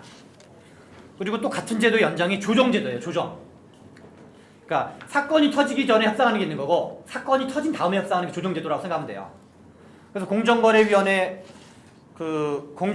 딸려있는 조직이 소비자 분쟁을 다루고 있는 조정제도가 소비자원이고 B2C 조정제도가 소비자원이고 B2B 조정제도가 한국공정거래조정원이에요. 그래서 나중에 자료 같은 걸 글로 이제 활용해서 하실 수가 있어요. 그 다음에 또 하나가 이제 금융 쪽에서 주로 발달되는데 공시제도예요. 공시제도. 정보 공개에 관한 거죠. 정보 공개 알 권리. 그러면 방금 말한 내부 고발, 민사적 규제, 포상금, 협상, 사인의 금지 청구 제도는 뭐냐면 일종의 가처분 소송이라고 생각하시면 돼요. 아까 전에 왜 한 300일, 400일, 500억 걸리는데 공정거래위원회가 처리해주지 않으면 그냥 그게 망하는 거 외에는 대안이 없는 거예요. 사인의 금지 청구는 뭐냐면 법원에 그러니까 사인, 내 개인, 사적인 개인이 긴밀한 이거는 하지 말라고 금지에 대해서 법원에 청구하는 거야. 갑질을 중단시켜달라. 법원이 공정거래위원회 새끼들은 바쁘다 그러니까 당신들이 준 법원이 판결해서 가처분 소송처럼 빨리 판단해서 중지시켜달라. 그래서 일종의 갑질 가처분 소송이라고 생각하면 돼요. 갑질 금지 가처분 소송 같은 거라고 생각하면 돼요. 사인의 금지 청구라고 보통 해요. 그래서 근데 민사적 규제에는 내용은 핵심은 징벌적 배상제, 집단소송제, 디스커버리도 세 가지라고 생각하시면 돼요. 그러면 방금 말한 것들이 우리나라 관료들이 다 확실하는 것들이에요. 왜냐면 이걸 다 해버리면 자기의 권한이 그만큼 다운되는 거예요. 그래서 저는 현재 공정거래위원회는 공정거래위원회 직원들을 위한 거다라고 생각을 해요. 그래서 국민들이 그거에 위해서 희생하고 있다. 그래서 공정거래위원회 직원들을 위한 공정거래위원회가 아니라 이 피눈물을 흘리는 국민들을 위한 체계를 만드는 거가 공정거래위원회 개혁의 핵심이고 그러려면 당사자가 해결할 수 있는 거 전부 다 당사자가 해결하기 용이하도록 법과 제도를 다 뜯어 고쳐야 된다. 그리고 그것을 다 같이 그거에 대한 공론화를 확산시키고 우리가 이제 합의 수준을 높이면서 마치 검찰 개혁이 세월은 오래 걸렸지만 지금이라도 추진되고 있는 것처럼 세월이 다소 오래 걸리더라도 여기서 정면 승부를 해야 된다. 그게 문재인 정부가 해내든 아니면 그 다음 정부가 해내든 그러니까 군부 독재를 몰아내는데 한 1961년 군사쿠데타부터 우리가 정권교체까지 1997년까지 걸렸거든요. 그러니까 87년 유월항쟁까지를 치면 26년 걸렸고 실제로 정권교체까지 치면 36년 걸렸어요. 시간이 걸리더라도 정공법으로 이게 전 정공법이라고 생각하는 거죠. 우리나라가 공정한 사회, 그러니까 최소한 이 경제 공정거래 영역에서 당사자 간 해결을 돕는 제도적 방안들을 약간 부연 설명하면 내부 고발은 같은 말이 배신촉진법, 대표적인 제도는 자진신고자 감면제도인 리니어시 제도가 있어요. 이거는 좀 이따 제가 다시 좀 설명을 할고 그 다음에 민사적 규제를 다르게 표현하면 투쟁촉진법이고요. 불공정에 맞서는 투쟁촉진법이고 포상금 제도의 특징은 신고촉진법의 특성이 있는 거고요. 근데 우리나라는 포상금 제도는 제가 한겨레 신문에도 썼지만 작동되지 않도록 설계돼 있어요. 그 다음에 당사자 간 단결 대항력 협상, 이거를 공정거래법 체계 전체에서 최초로 이렇게 통과된 법안이 가맹사업법이었어요. 제가 이제 미친놈처럼 가장 열심히 19대 국회에서 했던 이슈 중에 하나인데요. 편의점 불공정 이슈. 그래서 사업자 단체 결성 및 협의권이 법제로 최초로 들어온 거예요. 그런 거고요. 그 다음에 조정제도는 이제 소비자원과 공정거래 조정원인데, 이거는 조정제도를 바꿀 게 많지는 않은데 재판상 화해력을 만들도록 바꾸는 게 핵심이에요. 재판상 화해력은 뭐냐면 한 번 합의하면 나중에 재판으로 번복할 수 없는 게 재판상 화해력이라고 그러고, 재판으로 가서 번복할 수 있는 건 이제 그게 아닌 건데, 근데 이건 약간 전치주의적 성격을 강화하기 때문에 반드시 좋다고 할 수는 없지만, 이제 그 공정거래 조정원과 소비자원은 가급적이면 약자 편을 들어주려고 노력을 해요. 자기네들이 성과이기도 하거든요. 업무 성과이기도 하기 때문에. 그래서 저는 이제 큰 틀로는 한국적 현실에서는 나중에는 그것이 부작용이 더 커질지 모르겠지만, 지금은 저는 그 조정제도에서 재판상 화해로 하는 거가 이런 의미가 있다고 생각을 해요. 사인의 금지 청구는 아까 전에 그러니까 갑질 금지 가처분 소송이라 생각하면 되고요. 그동안 그 알면서도 공정은 안 하는 거예요. 그냥 죽든가 말든가 뭐 자기네 하든가 말든가 알아도 그냥 다 저 하는 거예요. 그리고 이런 거를 보고한 공정위 연구 용역 보고서도 엄청나게 많아요. 자기는 다 연구 용역 보고서 이미 다 본 적이 있어요. 그래도 뭐 적극적으로 정권 요인 때문에 안 하는 경우도 있고, 그냥 뭐 굳이 뭐 자기네가 열심히 할 이유가 없는 거예요. 자기네 다 권한이 연동된 거기 때문에. 정보 공개 같은 게 있는데, 정보 공개는 예컨대 만약에 이제 지금 그 김상조 씨는 바깥에 있을 때 지금 전원회의, 공정위 상임위원회 전원회의가 지금 공개가 안 되고 있어요. 우리나라가 금융감독원도 마찬가지인데요. 그냥 여러분들이 기자가 되면 대한민국의 핵심적인 회의는 전부 다 공개 안 되고 있어요. 그래서 회의를 드러내게 만드는 게 다 중요한 특징 중에 하나예요. 그리고 정말로 그게 시장에 미치는 영향이 크면, 예컨대 한국은행은 금융통화위원회가 있는데, 금융통화위원회 회의록은 지금 공개가 되고 있어요. 근데 그것도 엄밀하게 말하면 시장에 미치는 영향이 크거든요. 근데도 공개가 되고 있는데, 정말로 공개가 크면은 한 박자 있다가도 공개가 돼야 돼요. 미국은 왜 국무부 같은 데가 나중에 몇 년 지나면 공개를 하잖아요. 나중이라도 공개가 되면, 그리고 지금 우리나라 자료 보관 기간이 너무 짧아요. 5년인가 밖에 안 되거든요. 근데 자료가 나오면은, 옛날 조선왕조실록도 마찬가지지만, 내가 떠든 게 다 속기록으로 남는다. 그러면 쫄게 돼 있어요. 그리고 갑질하는 게 두려워져요. 뭐 삼성이랑 붙어먹거나 어디 붙어먹거나, 아니면 김기춘이 시키는 대로 하거나 최순실이 시키는 거 하면서도 나중에 걸릴 거를, 역사를 두려워하게 되는데, 기록이 없으면 역사를 두려워할 이유가 없는 거예요. 지금은 5년밖에 안 되기 때문에 그냥 5년 지나면 다 파쇄해버리고, 공정위 직원도 5년 지나서 자료 없는데 그냥 안 줘요. 정권이 보통 한 10년, 15년 걸릴 수 있잖아요.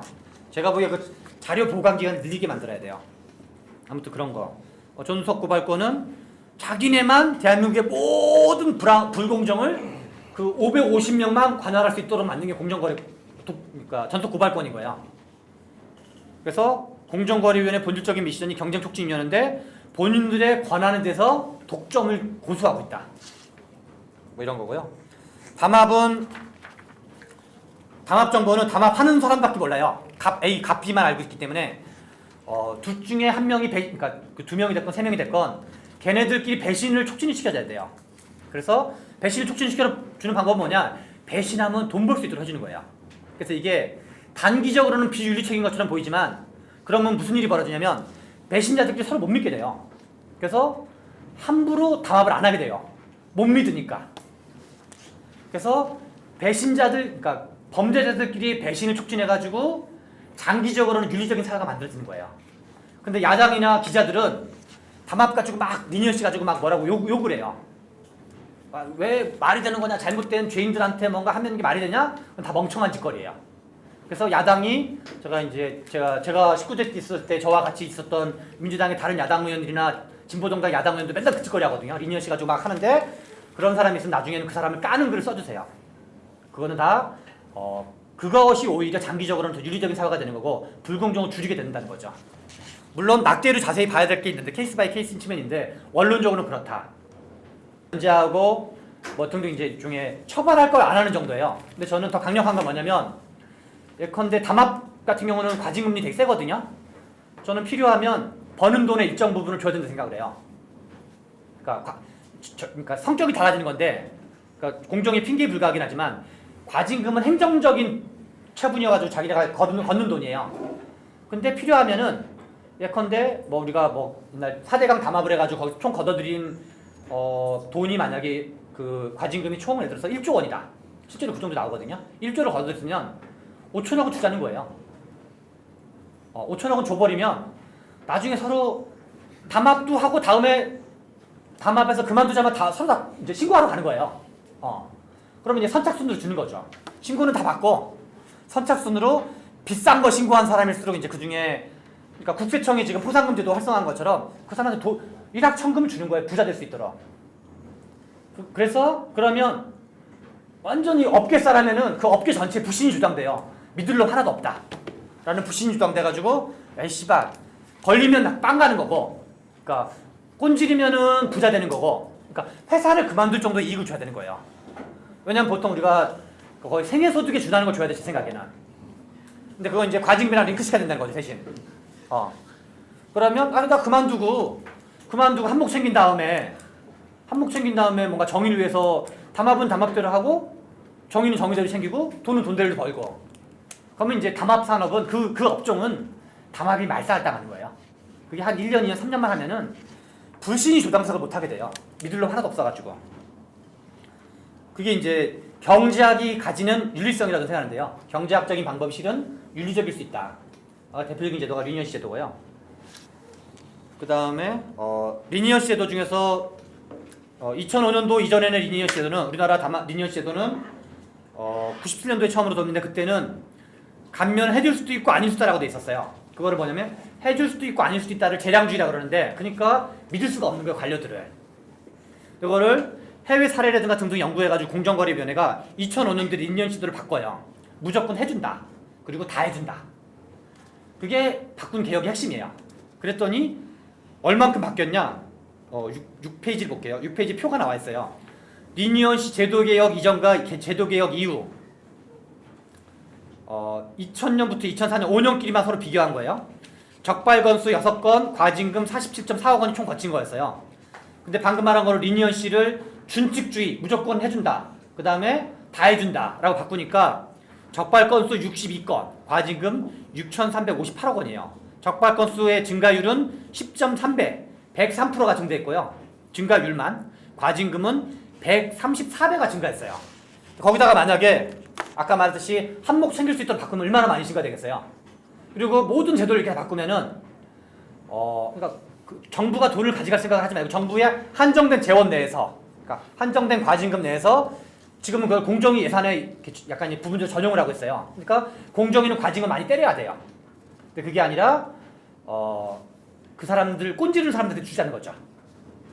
그럼 나라 전체가 이제 그러니까 이제 이 배신 촉진 경연대회 같은 게 벌어지는 거예요. 배신 촉진 경쟁, 신고 촉진 경쟁. 그러면 범죄들은 그러니까 물론 이제 너무 경미한 걸 그렇게 할 필요는 없어요.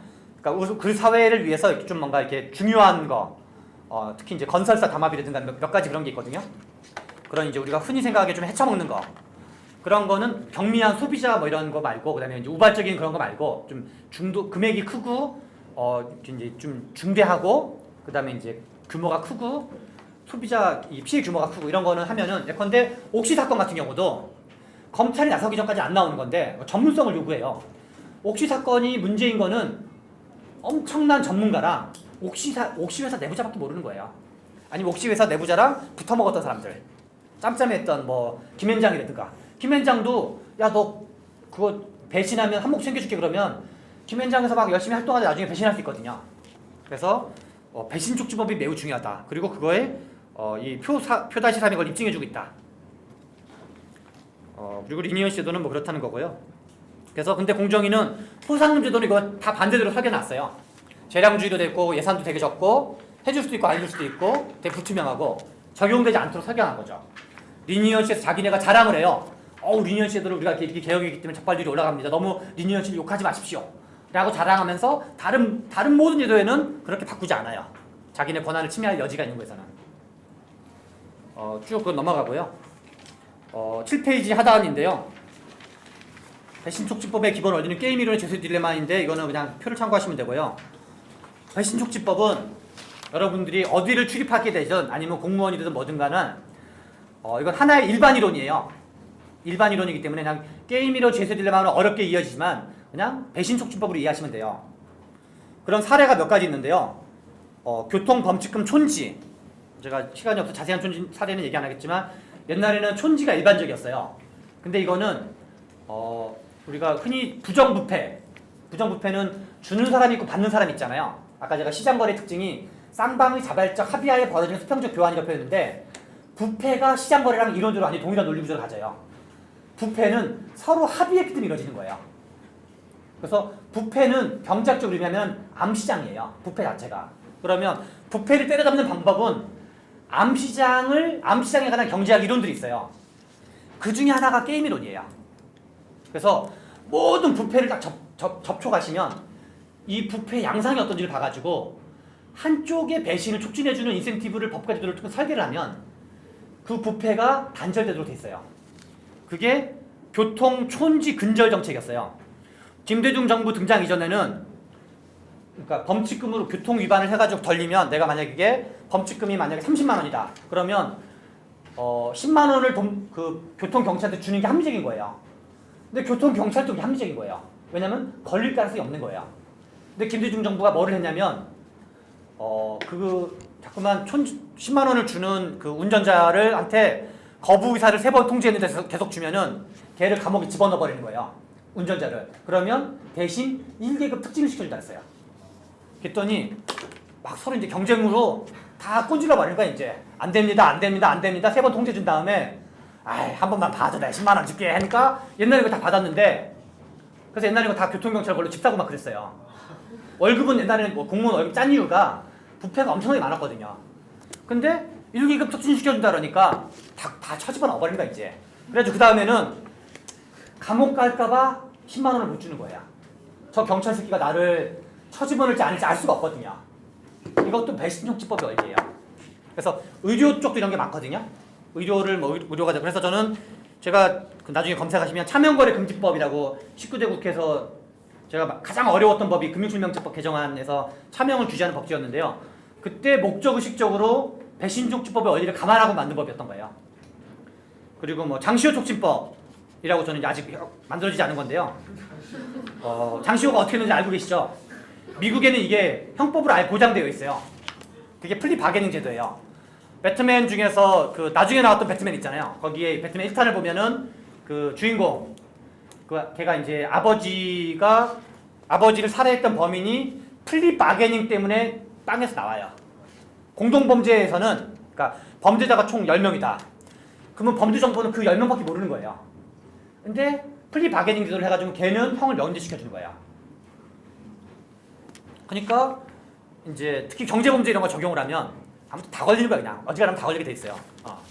그리고 대기업 집사들도 아마 대기업 재벌총수 집사들도 막 이제 꼰지될 가능성이 있는 거죠.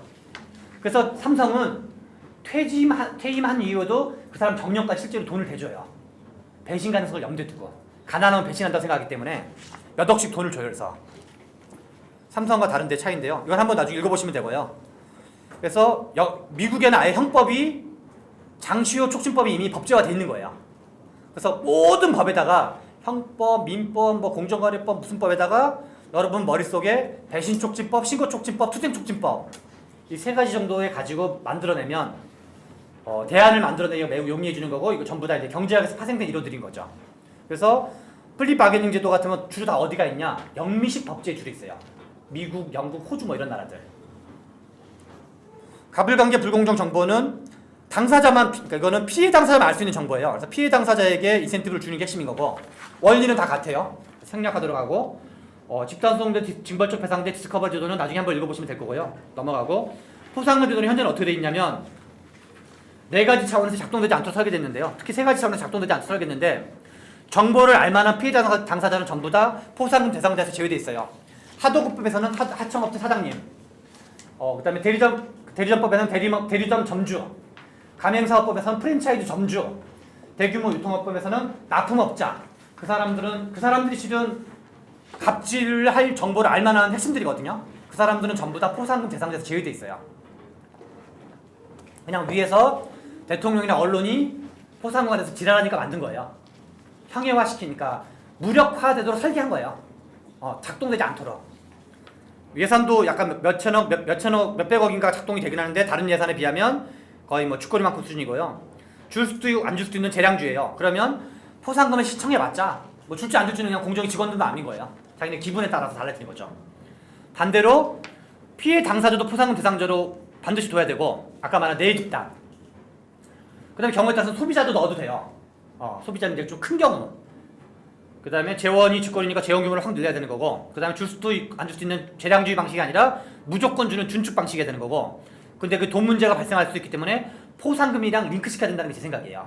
아니면 별도 적립금으로 만들든가 가만히 있으면 공정위가 이런 걸 할 이유가 없어요. 제가 이제 김상조 공정거래위원장한테 쓴 편지에는 담아놨는데 그 사람이 그거를 뭐 제 생각에 아마 워낙 그게 조회 공유가 많이 됐기 때문에 전달이 됐을 거는 같은데 할지 안 할지 모르겠어요. 그 사람이 관심 있는지 없는지는. 근데 그 사람이 관심이 있든 없든 뭐 이제 계속 주장하면 되는 거고 당사자의 단결 대항력 협상은 가맹사업법에서 처음으로 그게 최초로 도입됐다. 그 전까지는 공정위는 너무나 많은 일을 벌리고 있기 때문에 강자의 갑질은 단속도 못하는데 약자의 단결은 카르텔을 적용했어요. 그래서 실은 약자에게는 단결금지법 역할을 했던 거죠. 강자는 때려잡지도 못하면서 약자의 단결은 법으로 금지한 거예요. 근데 그게 아니라 반대 방향으로 가야 되는 거예요. 강자는 두드러 패야 되는 거고 그리고 견제할 수 있도록 다양한 방식으로 견제 구조를 만들어야 되는 거고 행정적 견제 구조만이 아니라 검찰이랑 경쟁하고 그러니까 독점적 규제가 아니라 한쪽으로는 피해 당사자랑 경쟁해야 되는 거고 공정위가 또 한쪽으로는 다른 관료조직인 검찰이랑 경쟁해야 되는 거예요. 마치 검찰개혁의 핵심이 공수처를 따로 만들고 경찰한테는 수사권을 주는 것처럼 그럼 검찰 권력을 세 개로 쪼개는 거예요. 공수처, 검찰, 경찰로 쪼개는 것처럼 검찰이 헤쳐먹는 거 핵심도 독점의 독점. 과도한 권한 집중 독점. 공정위도 똑같아요. 과도한 권한 집중 독점. 그래서 분권화하고 경쟁적 규제 방식을 바꾸는 게 공정위 개혁의 진짜 핵심이다. 근데 안철수 의원은 공정 문제에 관심은 많으셨지만 계속 공정위 권한 강화만 얘기한 거예요. 권한 강화봤자 바뀌는 거 하나도 없었을 거예요. 아마 그냥 매물 비용만 올라가는 거예요. 그냥 옛날에는 로펌에 1억에 가다가 지금 이제 앞으로 그렇게 해봤자 2억에 가는 거예요. 그냥 공정위 직원들만 좋아지는 거지. 아무튼 그렇고요. 그게 핵심이고 10페이지로 넘어가면 사회주의가 망한 이유도 아까 전에 똑같았다. 정보를 아는 사람, 그러니까 인센티브랑 다 분리시킨 거죠. 우리 회사에서 얼마큼 생산할 수 있는지, 우리가 얼마만큼 할 수 있는지는 기업마다 다 달랐을 거 아니에요. 근데 그냥 거기는 획일적으로 작년 대비 몇 개 더 생산해. 그러니까 그게 뭐 시킨다고 할 수 있는 게 아니잖아요. 그러니까 계속 짱박아 두고 허위 보고하고 그런 게 악순환되면 나중에는 중앙계획당국도 밑에 보고를 안 믿게 돼요. 그래서 그냥 사실상 통계가 없는 나라가 되는 거예요. 지금 북한도 마찬가지인데 그래서 동독, 뭐 소련 이런 나라는 통계를 아무도 신뢰 안 해요. 중앙계획당국도. 지들 통계도 지들이 신뢰 안 해요. 하도 다 거짓말로. 그래서 계획경제는 필연적으로 거짓말 촉진 경제체제고 정보가 왜곡되어 있는 정보가 난무하는 거고 통계도 개털인 거고 그리고 관료들의 권한이 남발되는 거고 KGB의 권한이 커지는 거고 부패 촉진 경제체제인 거예요. 그게 한국에는 박정희 체제였던 거예요. 극단적 계획경제가 공산주의였던 거고 준계획경제가 박정희 체제였던 거예요. 그게 지금까지 이어지고 있는 거고 그게 대한민국 관료조직 모두의 DNA도 남아있는 거고 경제성장 발전 단계가 옛날에는 우리나라 경제가 코딱지만 할 때는 기업 규모도 별로 없고 반듯한 기업도 없고 경제 규모가 매우 작을 때는 그게 효율적이었어요. 그리고 경공업에서 중화공업으로 점점 경제 규모가 커질 때는 효율적이었는데 지금 경제가 복잡해지고 대규모화되고 복잡화되고 다양화됐을 때는 관료들이 옛날에는 멀쩡한 기업은 몇 개 없었거든요. 옛날에는 멀쩡한 어떤 자본주의적 대기업이라는 게 몇 개 없었기 때문에 관료들이 걔를 알아가지고 딱 감시하면 되는 건데 지금은 기업이 종류도 많고 복잡하고 다양해졌기 때문에 그걸 공정위 직원들이 다 한다는 거는 검찰이 다 하거나 뭐 보건복지부 공무원이 다 하거나 노동부 공무원이 다 하거나 지금 예컨대 문재인 정부가 이재명 후보 공약을 받아가지고 근로감독관 대폭 확충 모양이 있어요. 그것도 이거랑 동일한 논리구조예요.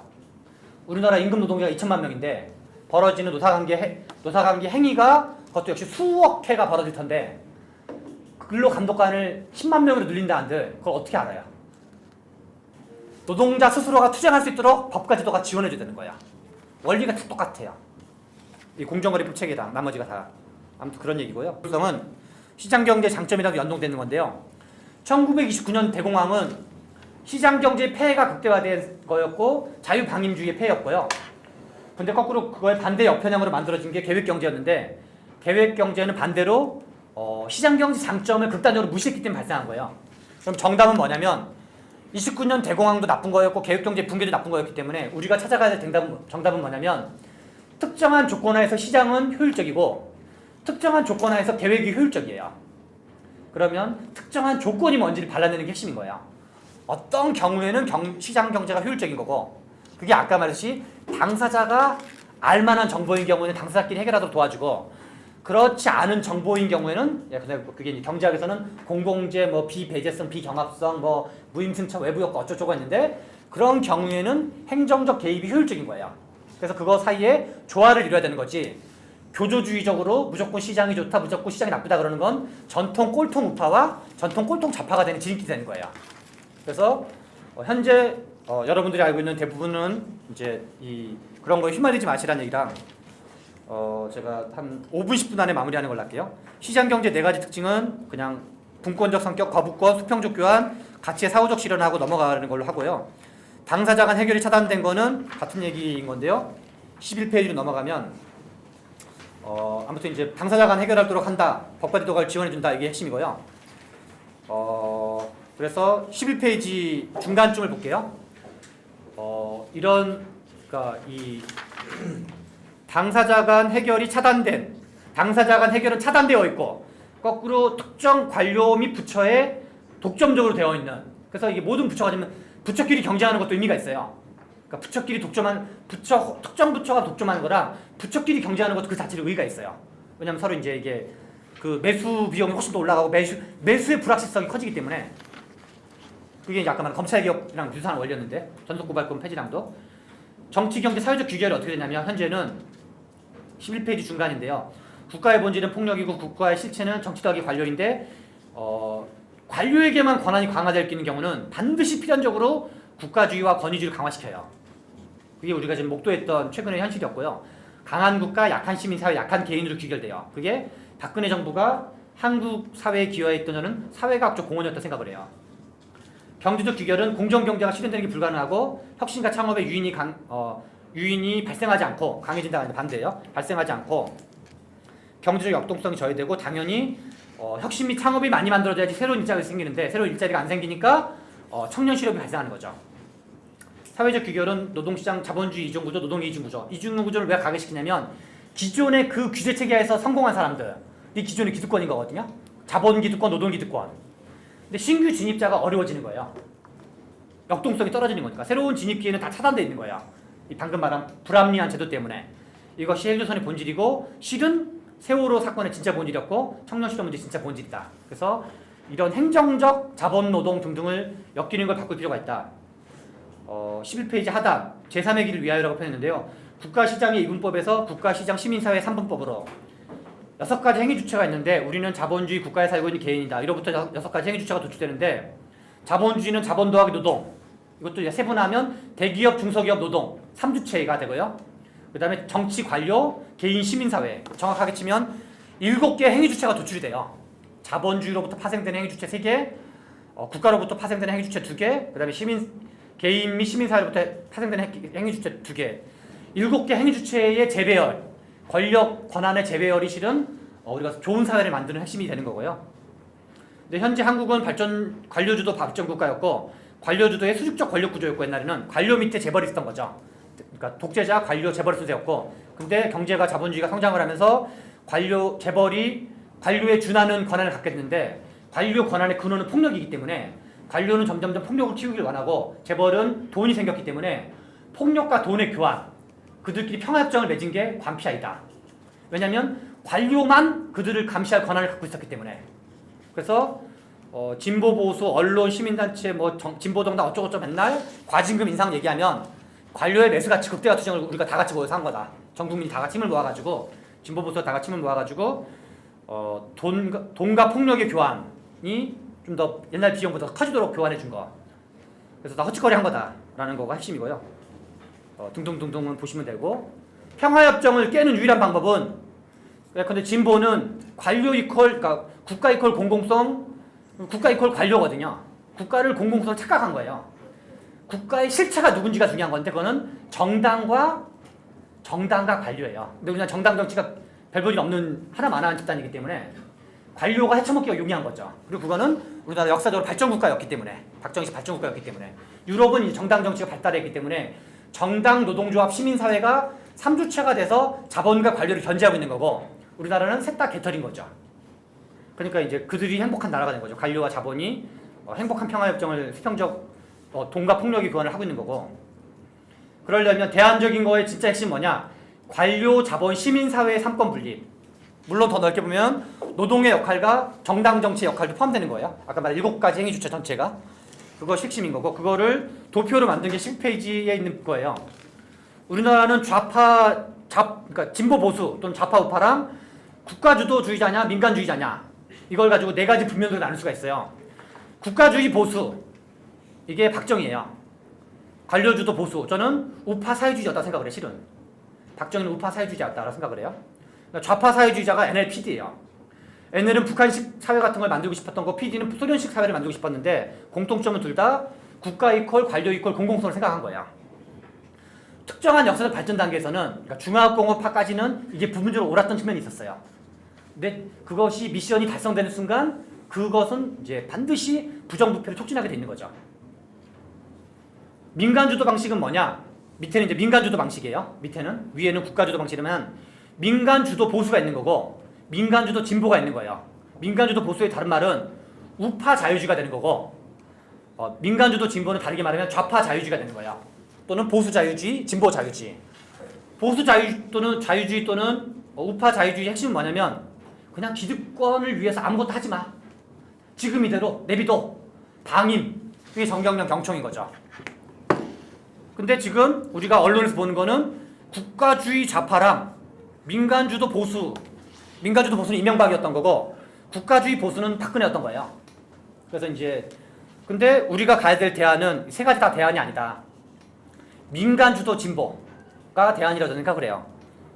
그래서 이제 뭐 힘의 균형 지금 워낙 편향돼 있기 때문에 한쪽으로 재벌과 관료 힘이 너무 세기 때문에 국가, 시장, 시민사회 3분법이라는 거에 접근해야 돼서 시민사회의 힘을 키우고 국가를 견제하고 그러니까 국가도 견제당해야 된다. 그리고 자본도 견제당해야 된다.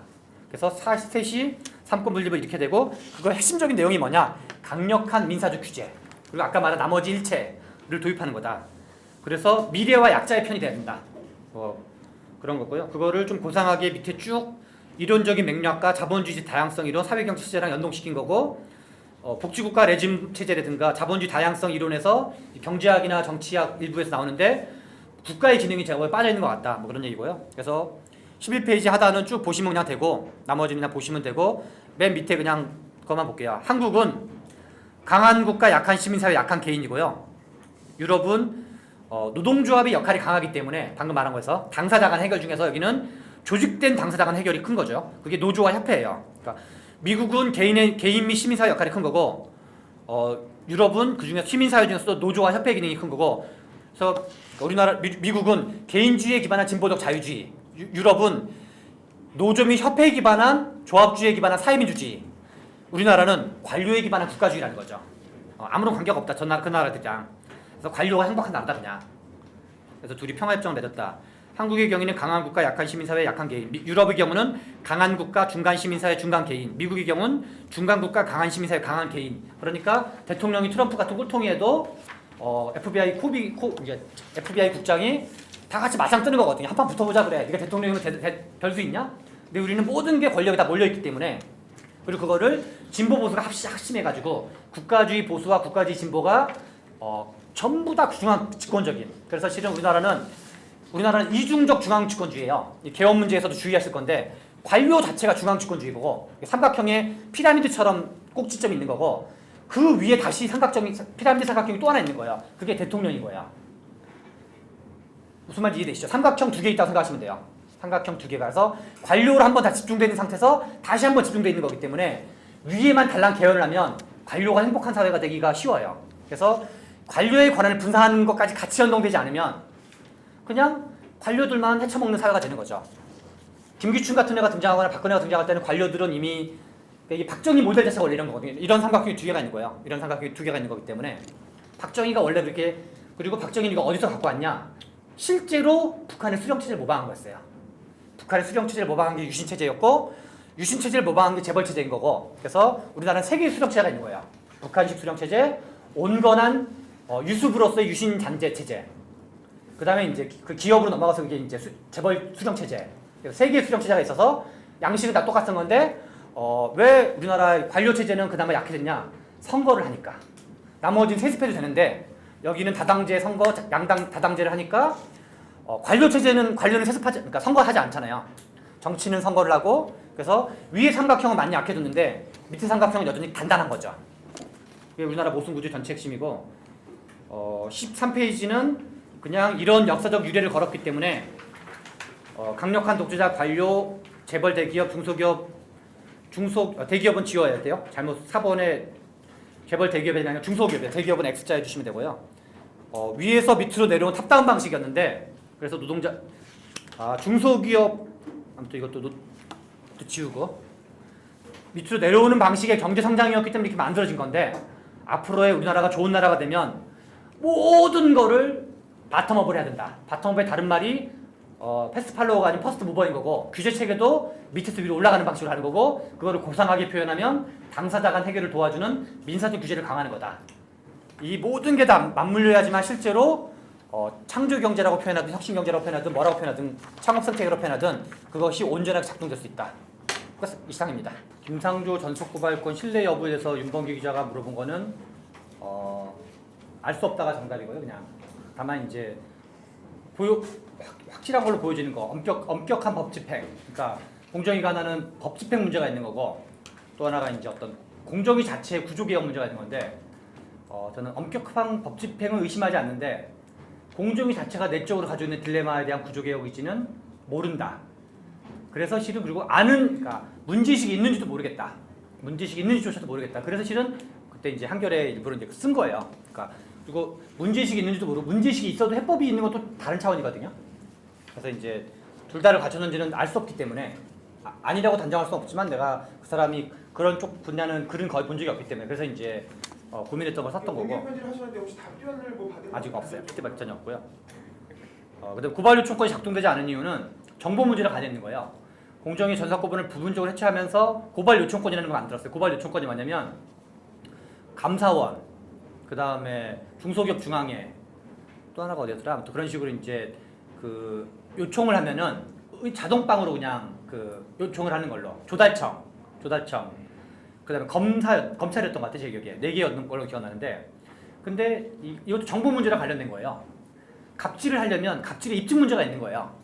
근데 공정위는 정보에 대한 접근권이 있지만 나머지는 결국 그냥 주워 들은 얘기거든요. 그러니까 그냥 약간 이렇게 뭐랄까 퀄리티가 떨어지는 거예요. 그러니까 당연히 정보에 대한 접근권과 조사권이 개입되지 그러니까까지 포함되지 않으면 약간 이제 하나만한 권한 주는 거죠, 실은. 그런 거고요. 민간 출신이 한계도 있고 역할도 있는데 아까 이제 그 질문은 뭐 말 그대로 그냥 지켜봐야 되는 정도가 답일 것 같고요. 그다음에 시행령은 제가 뭐 공정거래법 18개 법체계를 다 뭐 달달달 해서 하는 게 아니고 그냥 제가 이제 뭐 입법을 제가 있을 때 제가 한 법안이 83개인가 아무튼 60몇 개인가 했었는데 이거는 그냥 뭐 뇌 속 폴더 한 구텅이에는 공정위 폴더가 있는 거죠. 그래서 아무튼 틈 날 때마다 이제 공정위 문제가 가지고 계속 이제 짱구를 굴리면서 이제 워낙 한꺼번에 여러 개 하기 때문에 이제 자료를 이것저것 조사하고 문제의식을 가지고 좀 더 파보고 이런 거 정도에 라고 이해를 하시면 될 것 같고요. 외국 사례와의 비교는 제가 원칙적으로는 자세히 모른다가 정답인데 파편적으로 주워드는 것만 있어요. 다만 아까도 말했지 4가지를 다 하는 나라는 거의 없다. 그래서 실은 만약에 우리가 최초로 공정거래법을 설계한다 그러면 아까 처음 말씀드린 것처럼 독점 규제 및 공정거래에 관한 법률인데 만약에 저라면 전 법을 2개로 만들어야 된다고 생각을 해요. 독점 규제법, 공정거래법. 이게 성격이 달라요. 그러니까 여기는 독점을 대상으로 하기 때문에 그냥 독점을 전제하면 되는 거고 여기는 서로 막 뒤섞여 있는 거예요. 우리 왜 가불이 영원한 게 아니라 뭐 가불병, 무기, 병신 이게 다 서로 맞물리는 거라는 것처럼 가불이라는 게 고정적인 게 아니거든요. 그래서 공정거래 쪽은 영역도 너무 넓어요. 그래서 실은 근데 우리나라에서는 이미 경로 의존성이 있기 때문에 한꺼번에 다 바꿀 수는 없고 그러니까 독점규제법과 공정거래법 확 쪼개버리면 되게 제일 좋은데 성격이 상이하기 때문에 근데 공정거래위원법은 만들 때부터 그렇게 만들어졌고 좀 뭐랄까 제 생각에 좀 많이 먹으려 그런 것 같아요. 이제 그리고 또 관료 주도였었고 뭐 그런 정도고 인원감축 문제 되게 중요한 질문인데요. 늑장 처리 문제는 늑장 처리 문제 얘기하면 늑장 처리는 현행 체제에서는 불가능하다고 봐야 되는 거예요. 신용만 있는 거 신용. 계속 이제 언론에 잠깐 반짝 신용만 하는 거지. 그리고 아니면 이제 처리하려면 퀄리티가 떨어지겠죠. 그러니까 한정된 자원을 가지고 어쩔 수 없이 늑장 처리하고 있는데 빨리 처리한다는 얘기는 대충 한다는 얘기예요. 대충. 당연히 대충 늑장 처리를 현행 체제에서 해결하려면 대충 처리의 모순입도 발생하겠죠. 그거는 뭐 거의 뭐 불가피한 일이고 인원 감축 문제는 어떤 거냐면 이 민사적 규제가 되면 어떤 걸로 되냐면 법원의 기능이 강화되는 거예요. 그래서 법원의 기능과 관련된 역량과 그게 강해져야 돼요. 미국은 왜 그게 가능하냐? 미국은 전 세계에서 가장 진보적인 법원을 가지고 있는 거고 강력한 독립성의 법원과 강력한 독립성의 언론을 가지고 있어요. 그게 이제 미국의 거버넌스 전체를 민주주의를 따라쳐주고 있는 역할을 하는 건데 그래서 공화당 지지 성향 언론조차도 트럼프 지지 안 하는 거잖아요. 근데 우리나라는 이것이 되려면 민사적 규제라는 건 관료 행정적으로 하던 거를 법원으로 좀 넘겨주는 걸 의미하는 거예요. 결국 민사적 규제 다른 말은. 그래서 법원 행정개혁이랑 연동돼 있어요. 필연적으로. 법조개혁이랑 반드시 같이 가야 돼요. 뭐 그런 정도로 하고 인원 문제는 저는 그러니까 감원을 할 필요까지는 없지만 증언은 하지 않아도 된다. 그러니까 자연퇴직부는 증언하지 않는다. 대신 이 사람들은 고상한 업무로 전환시킨다. 그런 정도로 계속. 그래서 저는 문재인 정부의 일자리 공공부문 일자리 증대에 대해서 저는 개인적으로 매우 비판적인데 문재인이 늘린 공공일자리 차기 정부가 줄일 수 있는 대안이 제가 생각하는 대안이에요. 문재인 정부가 안 좋은 의미에서 막 늘리면 그 이제 제가 생각하는 대안이 딱 차기 정부 됐으면 그 분만큼을 다시 줄일 수 있다 생각하는 거죠. 이 행정개혁이랑 같이 가면 민사적 규제를 강화하면 공무원에게 쓸데없는 업무는 줄일 수 있고 이 사람은 이제 고상한 업무 중심으로 재배치하는 거로 가야 된다고 생각을 하고요. 법원 기능은 좀 강화시키도록 도와주고 그 다음에 문재인 정부가 관료 권한을 증대시키는 것에 대해서는 뭐 저는 개인적으로 매우 비판적인데 다만 그 선거공학적으로 나쁘지 않았던 것 같아요. 선거공학적으로는 그러니까 공공주도 적극성이 그러니까 공공이나 민간이나 프레임이 하나 있었던 것 같고요. 일자리에서 적극적이냐 소극적이냐 또는 적극적이냐 방임할 거냐 라는 프레임이 있었던 것 같아요. 그래서 문재인 후보는 공공주도로 나는 적극적으로 해결하겠다. 이게 옳은 건지 틀린 건지 모르겠지만 근데 남들이 보기에 국민들 눈높이에서 보기에는 안철수나 유승민 후보는 민간이지만 방임하는 걸 보여진 거죠. 선거공학적으로 나쁘지 않은데 정부를 운영하기에는 이제 이런저런 이제 비용이 계속 경직성 비용이 올라갈 거고 저는 정부가 후반으로 가면 갈수록 이런저런 개인적으로 문재인 후보의 최대 아킬레스건은 저는 실제로 문재인 후보의 공약이라고 생각을 해요. 너무 레프트한 걸 지금 많이 담아놨기 때문에 그거를 톤 다운 시키면 관계없지만 실제로 하려 그러면 엄청난 정치, 경제, 사회적 수가를 치르게 될 거다. 그러니까 그런 생각이 개인적으로 좀 들고 있고요. 그 다음에 입법적인 현실화는 이게 제가 법안을 이것저것 할 때 법안을 딱 보면은 제가 뭐 비교적 국회에서 큰 법안을 많이 통과시켰던 경우인데 법안을 발의한다고 되는 게 아니라 법안을 통과시킬 때 동력을 어떻게 끌어올 건지 문제가 있어야 되거든요. 동력을 끌어오는 문제에서 법을 통과시키는 건 단순하게 말하면 권력의 크기만큼 통과되는 거예요. 근데 권력은 대통령 권력이랑 조인트를 할 건지 당내 원내대표 당 지도부 권력이랑 조인트를 할 건지 아니면 대중의 여론을 동원할 건지 문제가 있는 거예요. 그래서 대통령, 당 지도부를 하는 게 빠투하는 거죠. 빠투하는 게 이제 당 지도부를 하는 거고 근데 저 같은 경우는 모두로부터 지원받지 못할 걸 전제로 했기 때문에 어떻게 하면 여론을 동원할 건지 생각을 한 건데 이 이슈는 구조적인 설명이 좀 필요해요. 한 10분 동안 설명하기가 어려워요. 물론 이제 앞부분은 원리는 설명할 수 있는데 그래서 이거는 저는 이거에 불가피한 매체는 책밖에 없다 생각해요. 개인적으로 책, 강의, 강연 그리고 이제 그것이 좀 나온 상태에서는 이제 계속 이제 리포트 같은 걸 쓸 수 있는데 그래야지만 이거는 아니면 강력한 현직 대통령 또는 차기 대통령이 야 최병철 네가 말하는 대로 다 할게 뭘 하면 돼 그 정도의 권한 근데 그 조인트가 그거는 하세월이기 때문에 그거는 안정적인 그 조인트가 아니기 때문에 그래서 이제 이 출판을 매개로 담론 투쟁을 벌려서 청와대로 쳐들어간다. 예, 그런 방식으로 생각하고 있는 거고 김상조 씨가 안 하면 그냥 책을 쓰면 되는 거고요. 김상조 씨가 다 하면은 책을 안 쓰면 되는 거고 그렇게 생각을 하고 있고요. 박정희 경제시대는 진보 자유주의 이론에서 핵심적인 맹점은 그 안철수 씨도 마찬가지고 유시민 씨도 마찬가지인데 제 생각에 경제학 이론이 없어요 지금. 우리나라의 진보 자유 이론에서는 그러니까 한국의 진보 자유주의 이론은 그냥 약간 정서적 자유주의 또는 정치적 자유주의였어요. 또는 사회적 자유주의였어요. 그러니까 약간 이제 말 그대로 문화적 리버럴. 언론은 뭔가 내비둬라 그냥 너무 이렇게 규제 과하게 하지 마라. 근데 이거였는데 경제 성장론도 없고 현재 우리 사회가 마주하고 있는 사회 경제 체제, 비정규직 문제라든가 어떤 그 장시간 노동 문제라 노동시간 노동의 이중 구조, 자본의 이중 구조, 재벌 체제 문제 등등등등 현재 우리가 겪고 있는 주요한 화두들, 당면 과제와 정면으로 대결하는 그래서 정치학과, 경제학과, 사회학을 겸비한 자유주의론은 등장한 적이 한 번도 없어요. 그러니까 당연히 컨텐츠가 있기 어려운 거죠. 그래서 담론으로서의 자유주의가 있는 거지 정책 해법으로서의 자유주의가 등장한 적 한 번도 없어요. 제가 생각에는. 그건 이제 근데 다만 그쪽에 자유주의적 문제의식이 익숙한 사람들은 수용력은 높을 가능성이 있다고 봐야죠. 그러니까 예컨대 저 같은 사람이 뭐 어쩌고저쩌고 막 정리해가지고 떠들면 그래 나 네 말 동의해 이 정도는 금방 되는데 현재까지는 제가 보기엔 없었다는 거죠. 그런 정도고 그거는 제3의 길도 비슷한 것 같아요. 제3의 길도 넓게 보면 유럽에서도 마찬가지인데 이런 문제의식인데 별로 빠릿빠릿하지 않은 것 같아요. 안철수 씨도 전 유세한 오류였다 생각이 들고 김상중 씨 파급 효과는 좀 질문이 약간 좀 애매하니까 나중에 이건 따로 얘기하는 걸로 하고 재수의 딜레마 등등의 단기적 방안은 그냥 여기 있는 것 중에는 뭐 할 수 있는 만큼 하면 되는 거예요. 제가 열거했던 것 중에 포상금이 됐건 뭐가 됐건 할 수 있는 만큼 하는 거고 이게 그 하나 이게 서로 맞물려 있는 거기 때문에 되지 않으면 안 되는 거다. 이런 생각이 드는 거고요. 단기적 방안은 이 중에서 낮은 단계부터 하면 되는 거예요. 낮은 단계부터. 그런 거고 소득주 성장론의 문제점은 그냥 뭐 예를 들어서 제가 이제 그냥 쓰는 쉬운 사고 실험으로 표현 쓰는 건데요. 최저임금 5,000원일 때 10명을 고용하고 있는 A기업 사업장이 있다고 가정할 경우 최저임금 10,000원으로 올릴 경우 무슨 일이 벌어질까에 관한 문제예요. 다시 한번 기억하세요. 5,000원 최저임금 5,000원 고용은 10명이에요. 최저임금 10,000원이 됐어요. 무슨 일이 벌어지냐면 고용이 5명으로 줄어드는 거예요. 이게 그냥 산수예요, 산수. 살짝 할 때는 대충 힘겹지만 쫓아갈 수 있어요. 근데 팍 하면은 그냥 반토막 나는 거예요. 그래서 비정규직, 정규직화, 노동시간 단축, 최저임금 10,000원은 여기에 가장 당사자가 되는 거는 이거는 재벌 투쟁이 아니에요. 소상공인들이 가장 해당자고 재벌도 물론 걸쳐 있긴 해요. 그래서 실은 이게 이제 검찰개혁은 일종의 특권타파형 개혁인데 이거 사회경제 구조개혁은 성격이 아예 달라요. 특권타파형 개혁은 강력한 개혁 의지를 가지고 맞짱 뜨면 돼요. 이 전투적인 의지가 중요하고 개혁 의지가 제일 중요한데 사회경제 구조개혁은 낱마처럼 얽혀 있어요.